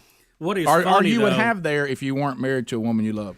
Wouldn't even be in the house. No, I'd still be sleeping on the floor. I wouldn't even have a bed frame. Remember, that was too big a house. I tell you what is funny is to see the old dog that wants to lay around versus the puppy that wants to bite and wrestle all the time. And the old dog will do that for a little while and then get tired of it and then get to a spot the puppy can't get to and just go to sleep. Yeah. The puppy seems to have endless energy, and then all of a sudden you look and it's out like a light somewhere. Yeah. And for about 30 minutes, and hey, here we go again. What can I bite? Here I come. What can I bite? It's probably one of the main reasons that Betty fell in love with you. You basically live a life like a puppy. A lot of energy, sleep. Yeah, I just. They're happy little things. Yep, they are. A lot of maintenance. Oh, No. requires some discipline. I'd be happy too if I didn't have to clean up after myself and everybody fed me. Oh, yeah. Gave me something to drink when I wanted to, sleep wherever I want to. I'd be pretty happy too. We'll be back. Rick and Bubba, Rick and Bubba.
10 minutes to the top of the hour. Don't forget Rick and Bubba University, the podcast, available to you tomorrow. Our guest, Jesse Cole, founder of Fans First Entertainment and the Savannah Bananas.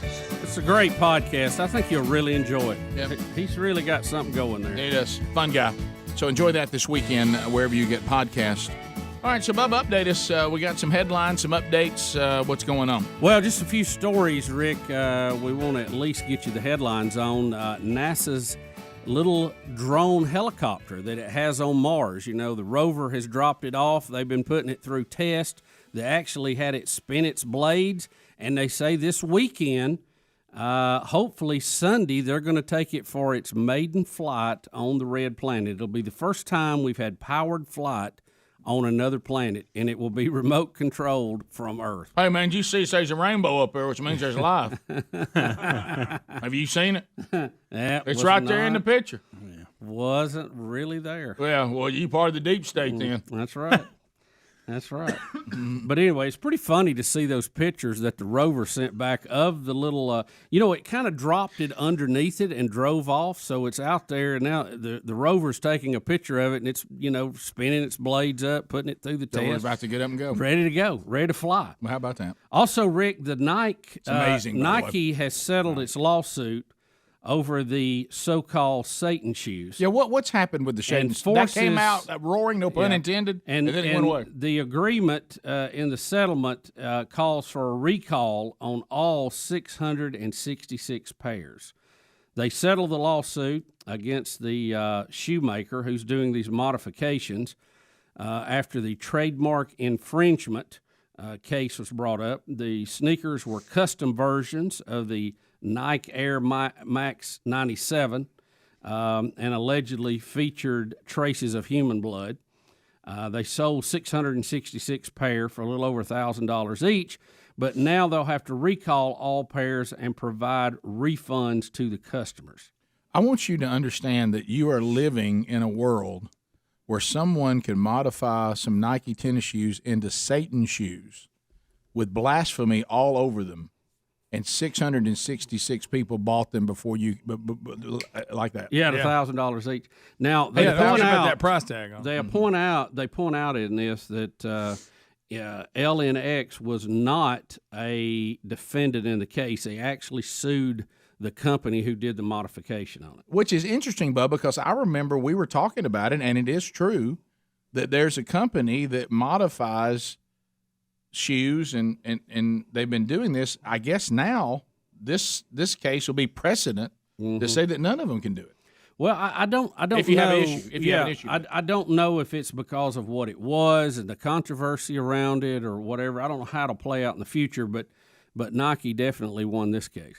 Yeah. So, and it doesn't really tell us anything other than the shoes got to be recalled and everybody's got to. Yeah. So in other words, they have to get all 666 pairs back, which I suspect that Nike will quickly take to a landfill and try to destroy as quick as they can. Yeah. So that's that is an update on something we already brought you. Bub, I don't know if you saw this headline. Could sunshine help you survive COVID? Rick, I'm going to say that sunshine, which helps produce vitamin D, which helps your immune system, is probably good for everything.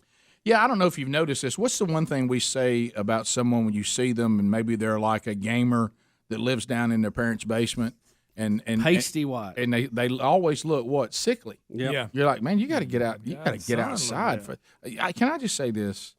I think that we can make a blanket statement, and maybe this will help. For the love of all that's good and kind, we got to get back outside more. Yes, I mean, make sure your kids play outside. Get them outside, please. And I think if you have a few cookouts and invite your neighbors over, you'll probably have less problems with your neighbors. Come on. So UVA rays can release skin chemical that stops the deadly virus from spreading. Now, we found this out, in the beginning.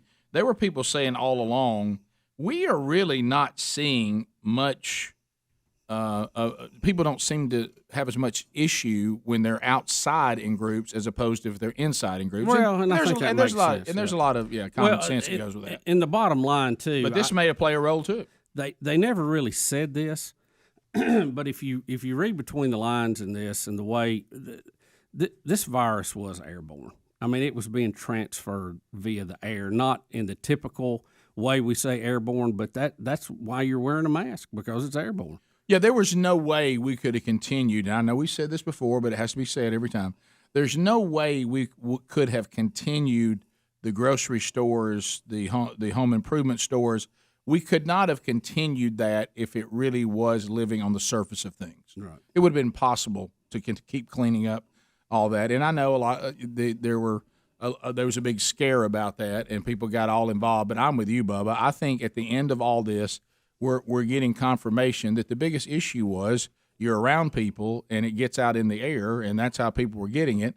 And I think eventually it probably lands on surfaces, and there's various studies about how long, and there's products that'll even help to scrub that. But it's I don't know why they didn't just say that to begin with. Yeah. Greg, would you like to give those that convinced us that you need to be fumigated or you're going to get it? Would you like to give them applause? Well, sure, Rick. Yeah. I mean, you can't miss opportunities. No, and look, that's the entrepreneurial spirit. Anything like this that happens, people are going to figure out a way to monetize it. The science on the surface wasn't much to that. Well, I think came out of the gate. I think there's on that, some too. to that, but we really looked over the obvious to begin with. Yeah.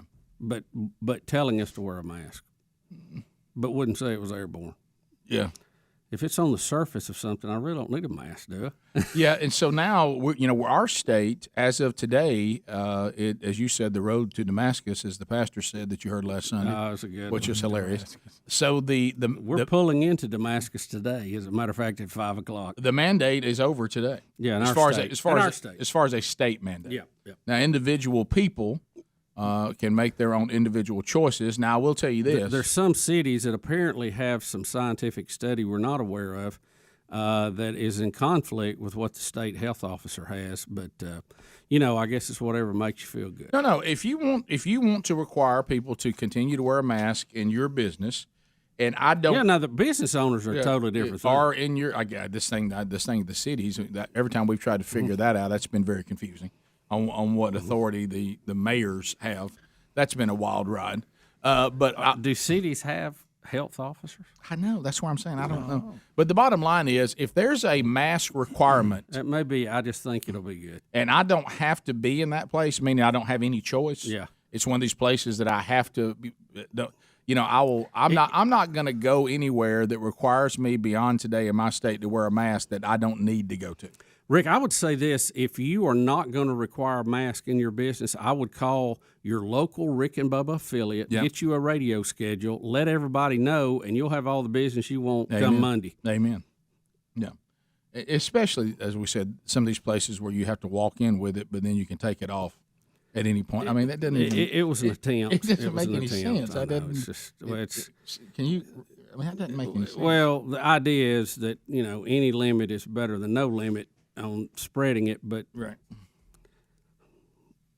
We're kind of splitting viruses with it. I think it was more of a we want to feel like we're doing something than actually accomplish. Well, yeah, a lot of this has been feel-goodism, which is especially when you say symbolism over substance. Right. I like to call it. I appreciate when I look back here in the kitchen and see the guy with a mask attempt around his chin, back there cooking. But I think if it's around his chin, it's not doing much. No, or if his nose is exposed, or hers, or whoever.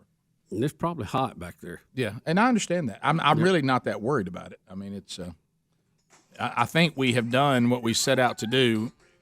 Yeah. And it's time for people to realize that they have to take their own individual risk on whatever they deem comfortable or not. But we have to get back to living our lives again. Top of the hour. If you leave us, have a good weekend. You got more Rick and Bubba. We'll be back. Rick and Bubba, Rick and Bubba.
6 minutes past the hour.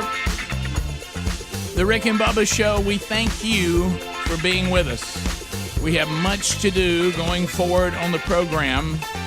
And Speedy, the real Greg Burgess, Helmsy, and Eddie Van Adler are all here and in the mix.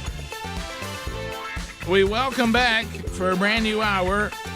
There's Bill Bubba Buster. Rick, glad to be here, and thank all of you for joining us in this little party we call Rick and Bubba. We have a couple of stories, and then we'll dive into some phone calls again this hour. We thank you for being with us. And Adler, I don't know. I'm looking on the list of videos. I don't know if I saw this one on there or not. So this is the one with the UPS driver who's beating over stimulus checks. Have you seen this?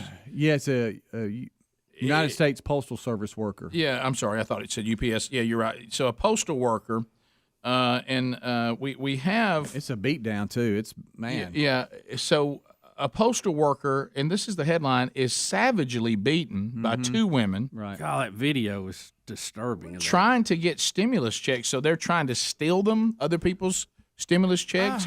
Are they tired of waiting on theirs? Yeah, they didn't think that she delivered hers. What was the deal? I don't know. So they beat. It's another woman, right? Mm-hmm. And so double-teamed her. they went after her, and this was all about trying to get the stimulus.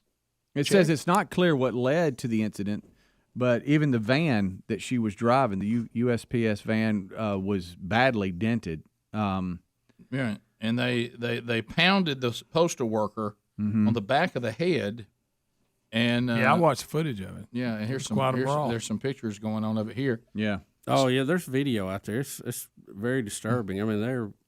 Greg, do you realize what one of the quotes from the scene was from a man who was watching it? What? Bro, y'all hit the mailman. They trying to get that stimulus.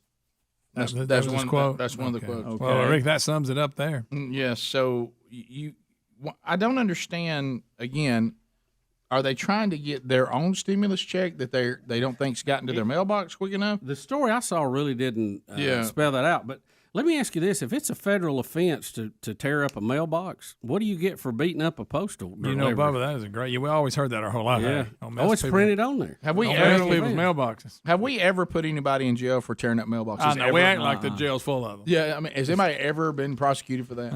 Rick, he broke a mailbox. Here's all it says: detectives are continuing to investigate, but have not yet determined where the attack was motivated by stimulus checks inside the vehicle or not.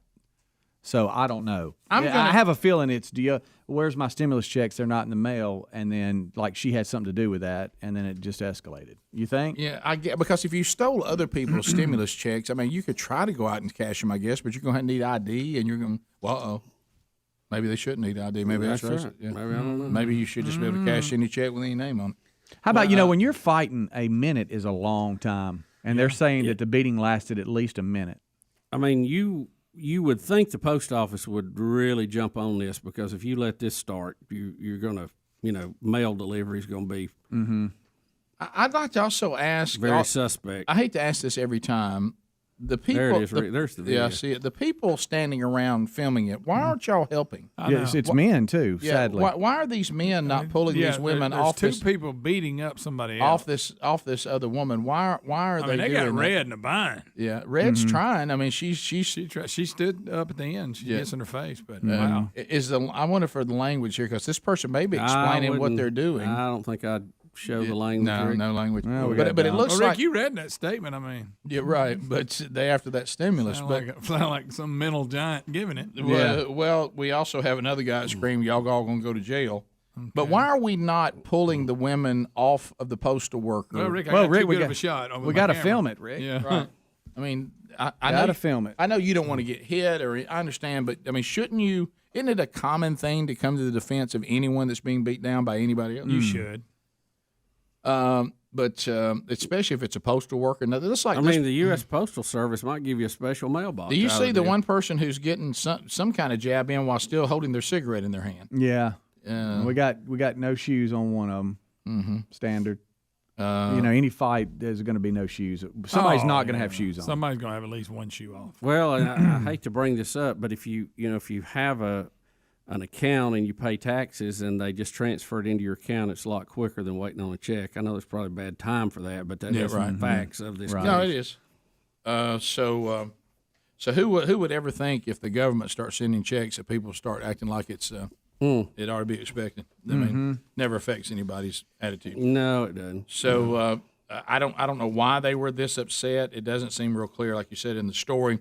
They're either trying to steal stimulus checks or they're blaming this postal worker that they don't have theirs yet.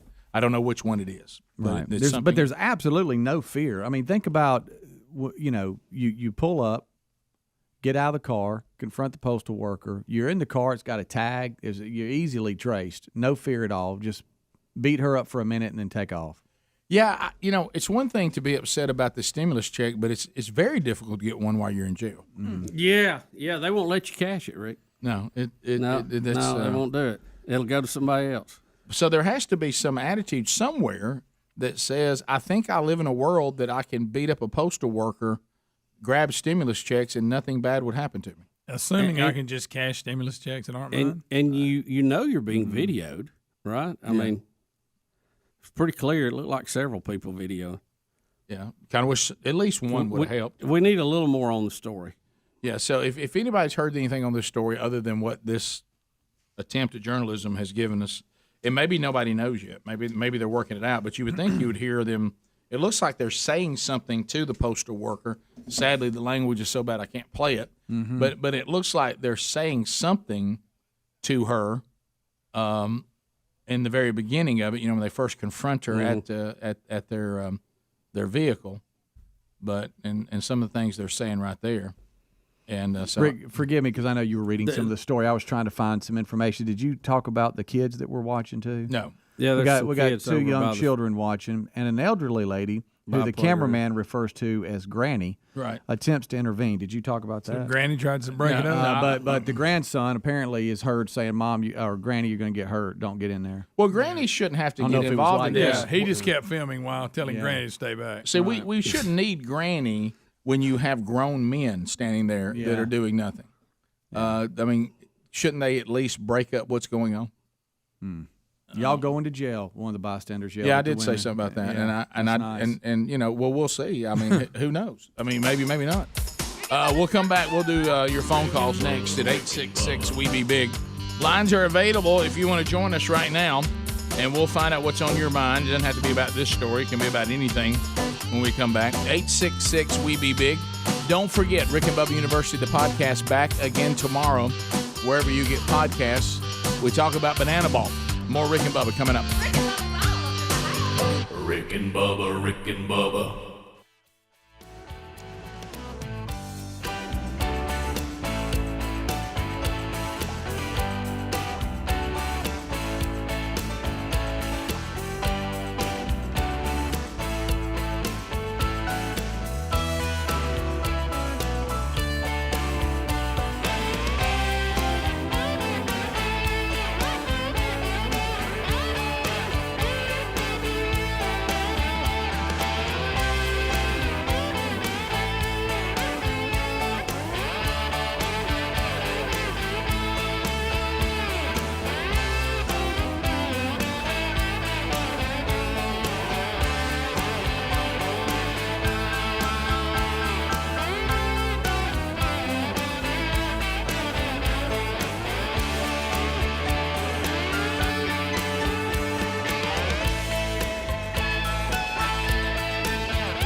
19 minutes past the hour, the Rick and Bubba Show. Thank you for being with us as we make our way back.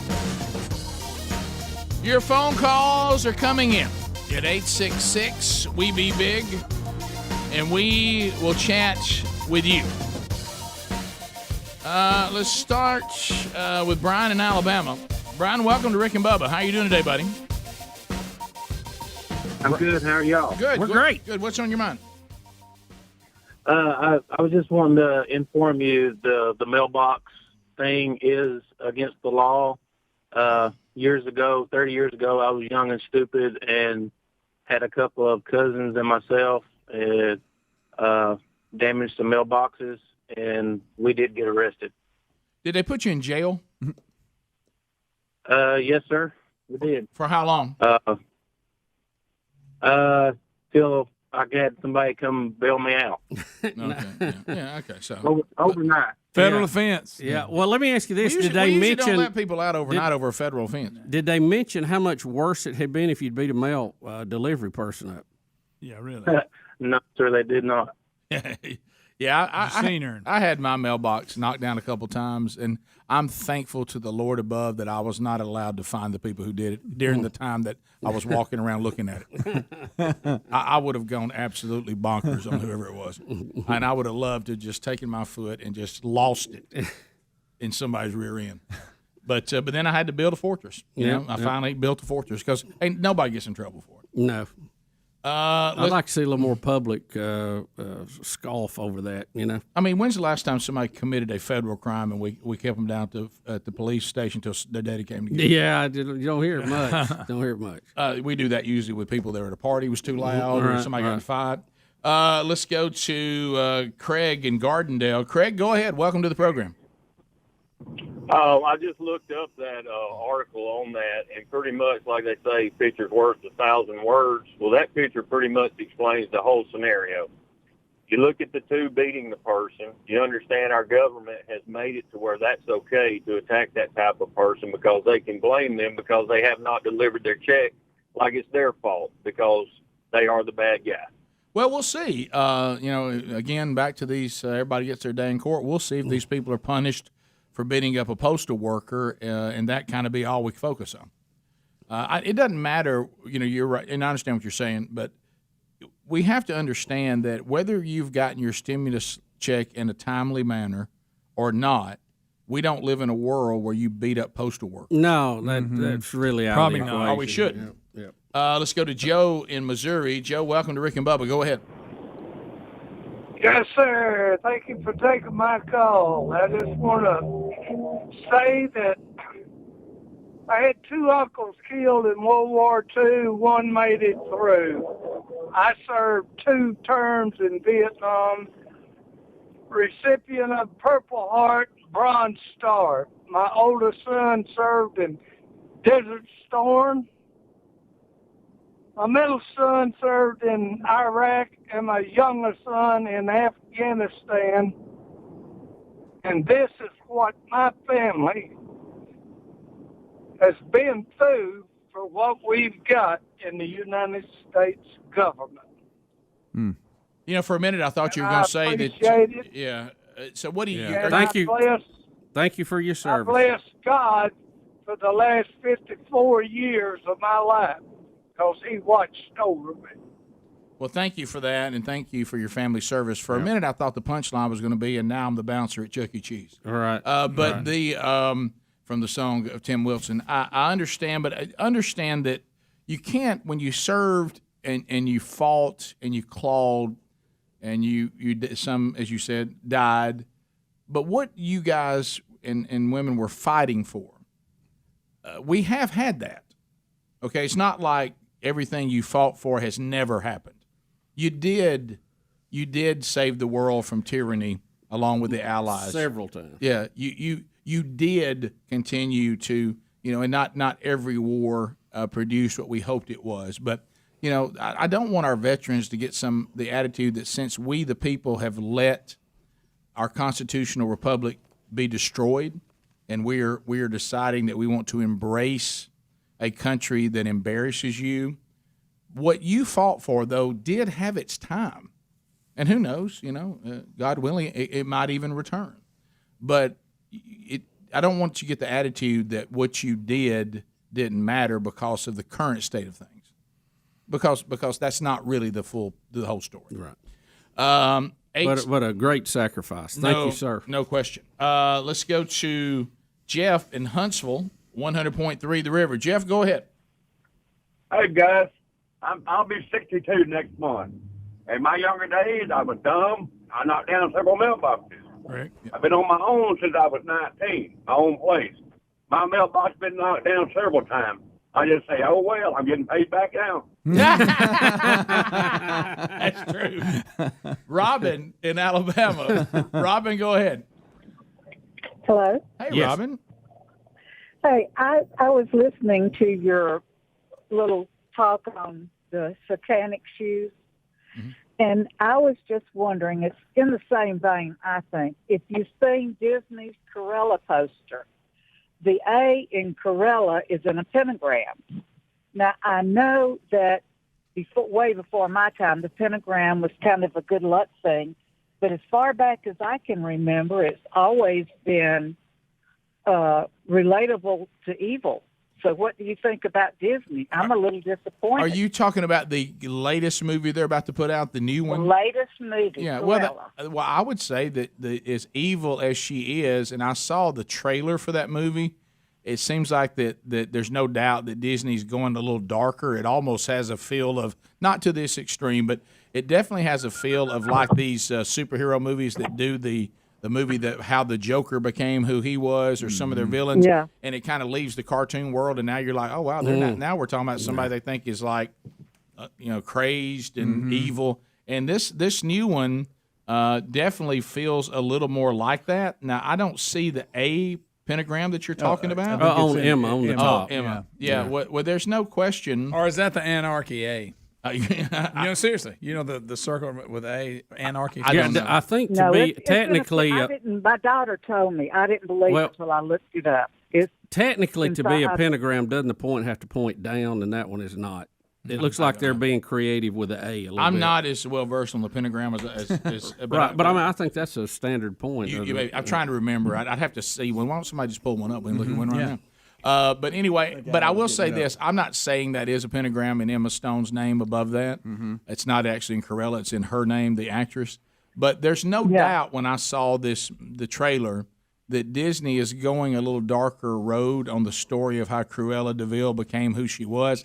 I think we were okay with just the 101 Dalmatians cartoon and Amen. but I don't know that we have to go down this road on these pretend stories. It's okay to have a villain and a bad guy and all this kind of stuff, but it's like let's see. All right, so that's the Anarchy A. It does look more like that. Yeah, see, it's still the A because of the A in her name. I think technically to be a pentagram, it'd have to be upside down. But it would. Yeah. I'm not trying to split hairs. No, here, you're but right. No, I think that's that's good to point that out. But it is weird that she just didn't have her name.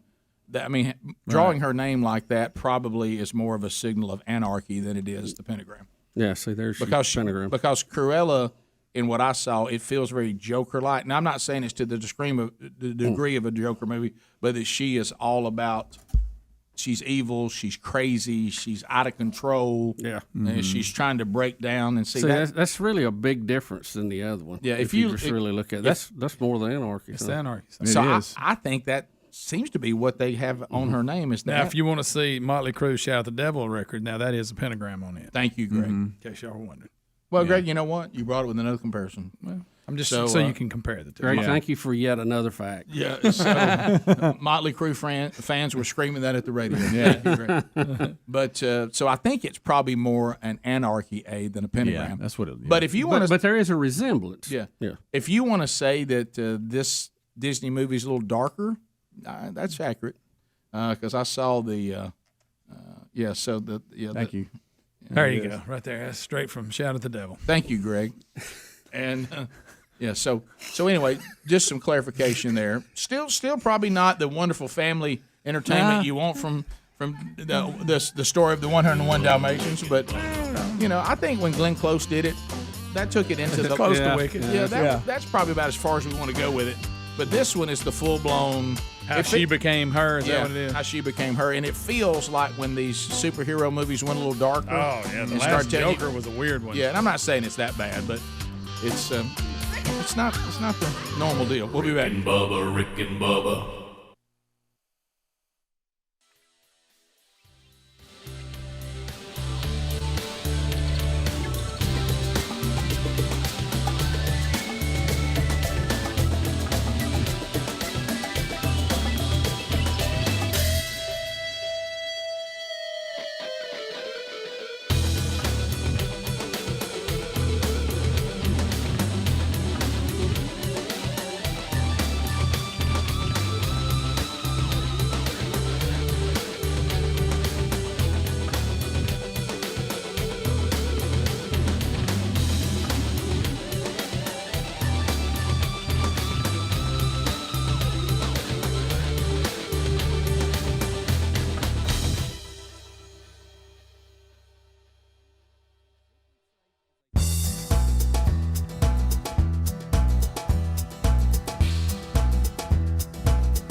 past the hour. What's up? Well, let's point you to this. Another weekend, if you're listening live, is upon us. And that means that fresh breath, if you're going to be hanging out, recreating, spending time with family, friends, maybe got a big date this weekend, be sure that you don't have stank breath. TheraBreath has everything that you need to make sure your breath is fresh and your confidence returns. They have so many different items now. Now, you want to get what we call the standard. You got to have the mouthwash, you got to have the toothpaste, and you got to have the lozenges. That now you're ready. Okay, you can't be defeated. There's nothing bad breath can do to you if you have that. And these products actually address what's causing the bad breath. Also, there's other products that are available now that can help you with fight gum disease. Also to help you with some of your immune system. So many of these things that we end up catching is because our immune system has been compromised. So find all the products by simply going to TheraBreath.com. That's TheraBreath.com. Be sure and tell them Rick and Bubba told you. We got some coupons there too. I think you'll like. TheraBreath.com, or go to RickandBubba.com under the sponsors button. A bizarre story involving Brian Robinson. Ooh, baby. It's making me crazy. It's making me crazy. Every time I look around. That wacky wild. Everybody. So here we go. He says he has written a book. Greg does not know why he's waited till now. Greg, we got that. I mean, it's 1965. We got it, Greg. This is an interesting story, though. And why 55 years later? We have Stop. Just wait, Greg. Gosh. We have a package, which Adler will show us. He's got a book called The Crate Escape. He said this scheme almost killed him. He shipped himself from the UK to Australia. Sorry. There's a reason behind Other way, this. from Australia to the UK in the mail. Yeah, there's a reason behind this. It wasn't just a prank.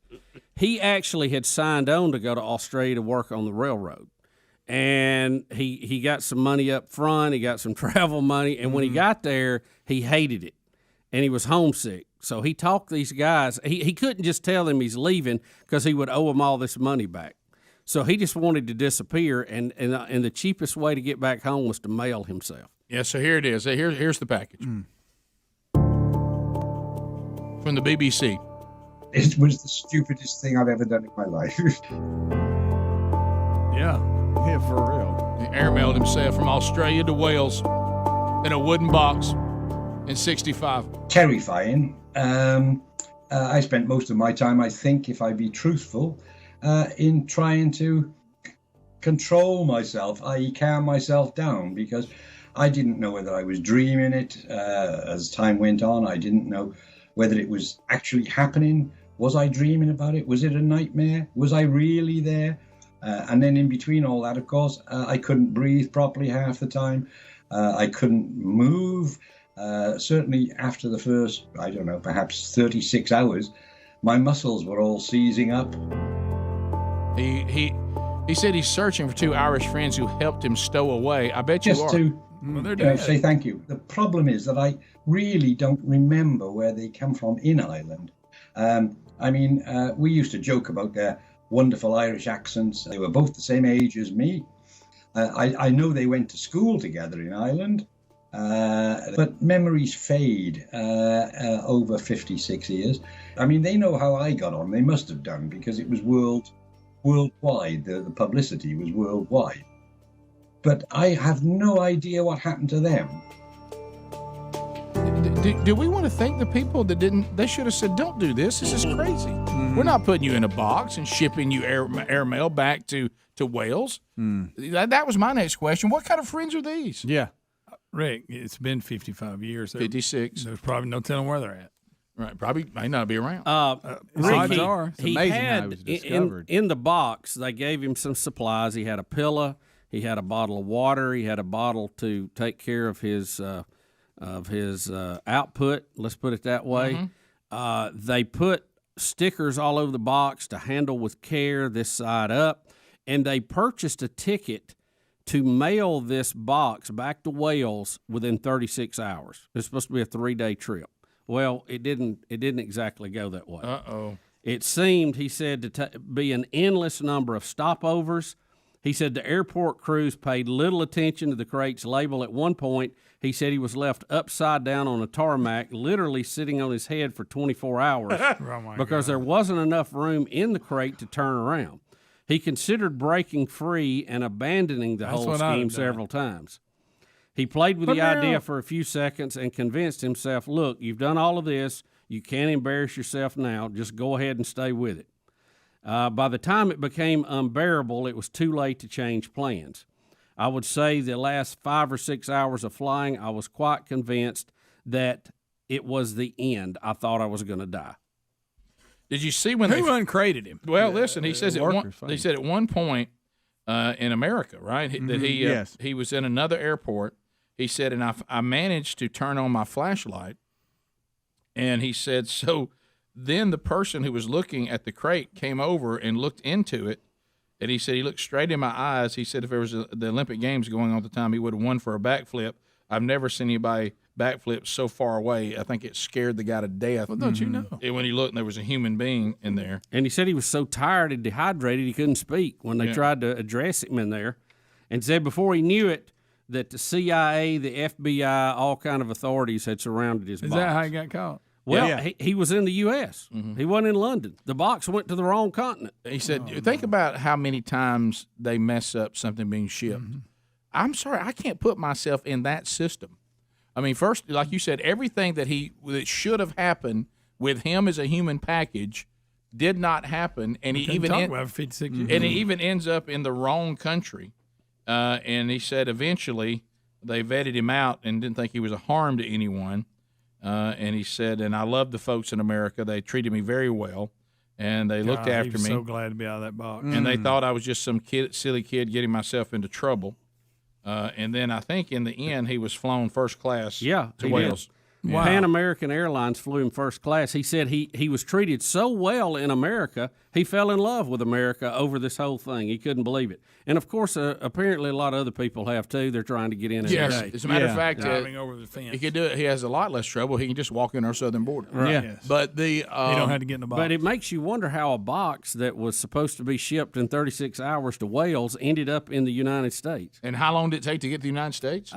He was in there, let's see. Well, it was longer than 36 hours. Yeah, it took a minute. Hey, I've got a couple of questions. By the way, he said he here. thought he was going to die. Yeah. Well, yeah, I'm in a box. All right, so the media gets a hold of this, and it becomes this media buzz back in '65. He never sells out his buddies that helped him do this, okay? But I'm thinking on their end. So y'all have met. They never check. You know each other for about 3 months, and you're going to help him get back. So you get the crate, and you send him off. You never check on him, see if he got there? I know. Different than hard to get in touch. Well, I'm sure they heard the news stories when all that broke. Well, he made it to There America. he is. He made it to America, and they're treating him like a king. He's about 2 weeks late, but he's there. Seems like they'd reunite at some point. Well, I will right? tell you this. I just don't understand how this hadn't came up between then and now. All the friends I've had throughout my life, not so much the ones today. I think within a year they should have did a story But on that. the friends I've had throughout my life would have 100% put me in a crate. Oh, absolutely. 100%. And never thought they'd have shipped me with no pause. If you asked to be shipped, they would have shipped. 100%. We were discussing earlier, it'd have to be a bigger crate. They purchased this crate, and it was just When fit I in first get in it, I'm gonna go hang on in a little more room than this, guys. Mm-hmm. You know. Yeah, I'm gonna have to stretch out a little bit. What about him upside down on the tarmac? He said he was left in some of those cargo holds for many, many hours in total darkness. He couldn't breathe. They stacked boxes up, was blocking his air holes and all that. Rick, he's also got another book coming out about a brand new band called the Beatles. You hate that he waited so long. Yeah, why did he wait so long? That's an interesting story. Why would you wait this long? Well, it was a story then. Well, okay, it blew up into this media buzz, and then now he's writing a book about it. I guess there's still a long one. 56 I'll years. I'll give him 10 years. I'll give you that. Right. I'll give him 7 years. And he needed to write his book on year 7. I agree. 7? Yep. It's a number of completion. That's right. You think he's just getting on up there in age so much he goes, I got to tell my story in I buzz? guess. Are you okay with that, Greg?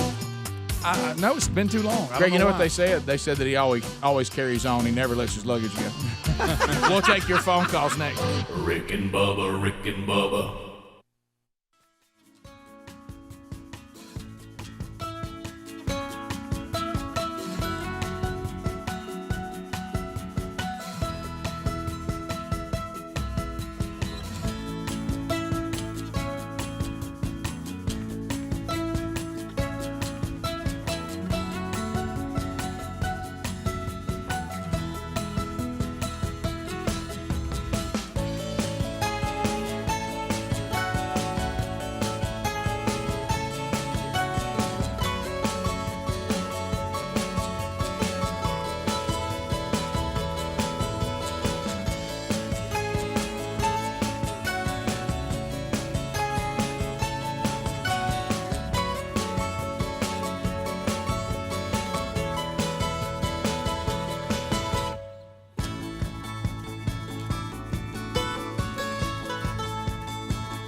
10 minutes to the top of the hour, the Rick and Bubba Show. Wrapping up another hour, and don't forget Rick and Bubba University, the podcast, available again this weekend. That's our unique podcast we do every day. Every week. We have podcast archives every day of the show, of the live show. But we do a unique podcast, 45 minutes, mainly interviews. And we'll interview the creator of Fans First Entertainment, Jesse Cole, who's started Banana Ball. And we'll talk to him about that this weekend. So enjoy that. Also, if Cleveland, Tennessee, see you tonight, Lord willing, for the big gathering there at First Baptist Church, Cleveland. This is an event that they've been doing that, they do a first-class job, too. Field, Woods, Water, and be there with you guys tonight. Looking forward to having that opportunity. Do you know I've stayed in Cleveland, Tennessee before? I have, too, I think. Yeah. I Home of Cleveland State. Yep, there you go. Home of what? Cleveland State. Cleveland State. Well, how about that? So looking forward to that tonight. Also, we have phone calls coming in right now to wrap up the hour. And we'll start with Tommy in Orange Beach, who's listening to Sunday 105. Hey, Tommy, go ahead. Tommy. Hey, what's happening, Rick and Bubba? Tell it. You, buddy. All right, I'm at work. But anyway, I just watched that video on the postal worker getting beat up. And what it appears to me is that lady hit the postal truck. And it seems maybe the postal worker got out to confront the lady, because if you look at the video, she has a dent in her postal truck. Yeah, I saw and that. then the guy mentions, oh, dang, that stimulus check is a mother. And then that's when it all happens. And it seems like the postal worker was just trying to, because when they're arguing. Somebody threw in the stimulus check just to be. Because It's really about a wreck more than a stimulus check. Yeah, I think. You can't. I still don't know if you should beat up mail carriers. No, I just feel like, not really under any circumstance. If taking a bat to the mailbox is a federal offense, I just feel like that's going to be another level. Let me just tell you this. The postal worker made a mistake, thinks she can have something. Boy, they got It's a handful of that 3-on-1 red hair. It's 3-on-1 there to begin with, isn't it? Yeah. Yeah, the one that didn't want to drop a cigarette stepped out. Right. North Georgia, Dale standing by. Dale. Flames getting attacked. I know. Dale, go ahead, 30 seconds. Brother Robert Johnson, my brother and I are aficionados. There are his entire body of work is a wire recording, the old magnetic, and it runs at a different kind of speed. When they slow it down just a small percentage to what it would be naturally, it doesn't have that supernatural demonic sound. Yeah, he's talking about how it sounds weird. Yeah, he's talking about the way it was recording. Wow. It's kind of like our Bubba and I, if you listen to our early cassette recordings. Right. Yes, when you're a couple octaves higher than normal. Ours goes the other way. Sounds like we're chipmunks. Let's go to Ford in Aniana. Ford, welcome to the Rick and Bubba Show. Go ahead. Ford. That's sport, but hey, top of the morning to you lads and Speedy. Yeah. Hey, sporty. Hey, I know you guys. Hey, you guys are talking about evil, but let's talk about the other evil. Yesterday was the failed attempt for Evel Knievel's great jump or non-jump across the Snake Canyon. Can we? Snake River Canyon. Yeah. Should have left it on autopilot. I'll never forget how disappointed I was. That was disappointing. I know. I didn't know he was going to be in a rocket. No, Yeah. he jumped motorcycles, Greg. Why would we not think he was going to be on a motorcycle? Right. And now, looking now, it would be impossible. But nothing was impossible evidently the with rocket. Evel Knievel. I watched the thing on. He knew it wasn't going to work, but they couldn't cancel. He knew it wasn't going to work. Is that why he took control of it and just popped the parachute as soon as it took off? And then you look, he's on a boat waving. How about this? I thought maybe even he would be on a motorcycle that had a rocket built onto it. Right, I did too. Something like that. I remember as a kid being disappointed that he's sitting there. I said, why is he in a rocket? That ain't what he jump stuff in. But their argument and they called was it a sky cycle. Yeah, it had the same horsepower as a motorcycle, right? Wasn't that how it was? Stupid. Look, boy, it worked out good. Parachute came out right away. It was supposed to wait. He took control. It was the parachute had an automatic feature, but didn't he disable it right before he launched and took manual control of it? And because it came out so quick, he never made it over the river. All I know is he crashed on the side he was on. Yeah, when I was a kid, anything to do with Evel Knievel, I was all about. Oh yeah, we all were. Oh, Greg, we had the action figures. Yes. Look, Saturdays were Howard Cosell, the Wide World of Sports, Jim McKay and all of them, and you had the Southern Cal Trojans football. You had the Globetrotters somewhere on an aircraft carrier, and Evil Knievel jumping something. Yep, I mean, it seemed like Meadowlark doing that the was the average everyday show to me. Didn't get any better than that. The thrill of victory. Oh, and and agony of you'd have some boxing match with some Spinks brother fighting somewhere. Yeah, you're right. Let's go to Scott in Alabama. Scott, 30 seconds. Go ahead, buddy.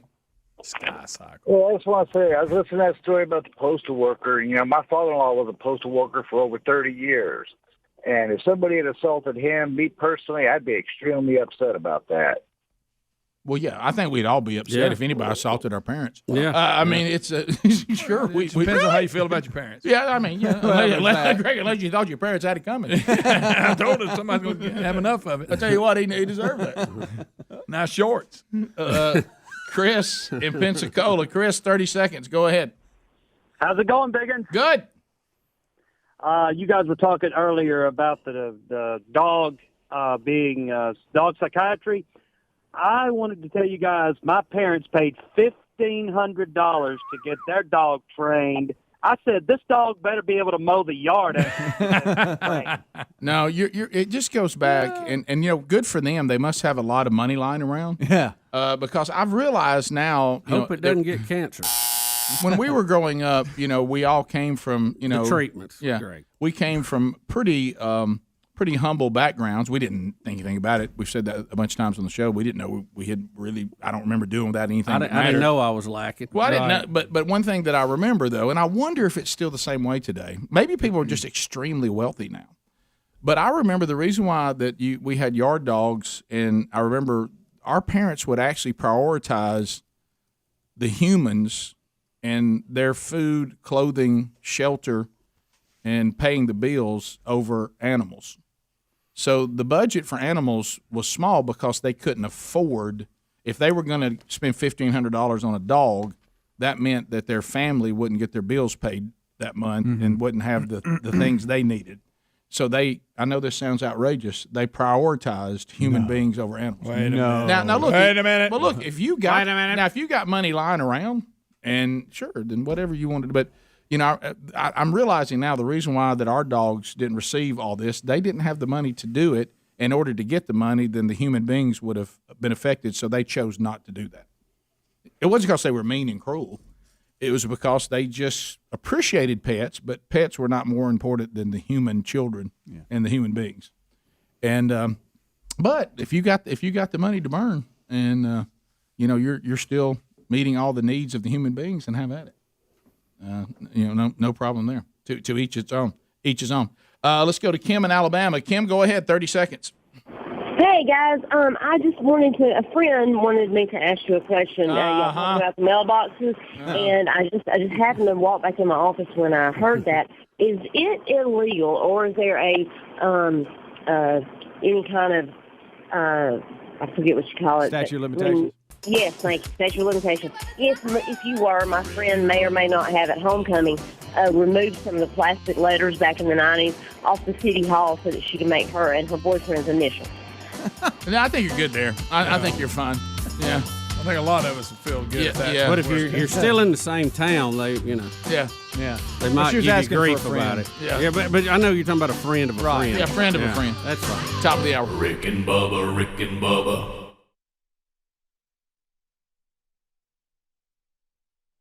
Hey, thank you for watching Rick and Bubba live on our YouTube channel. We're here live every Monday through Friday. Be sure to subscribe and hit the little bell for notifications.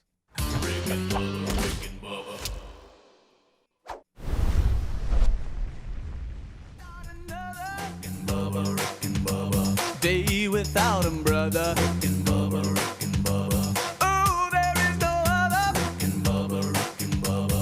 Waking on their blubber. Rick and Bubba, Rick and Bubba. Gonna be a big star. Rick and Bubba, Rick and Bubba. Fat will get you very far.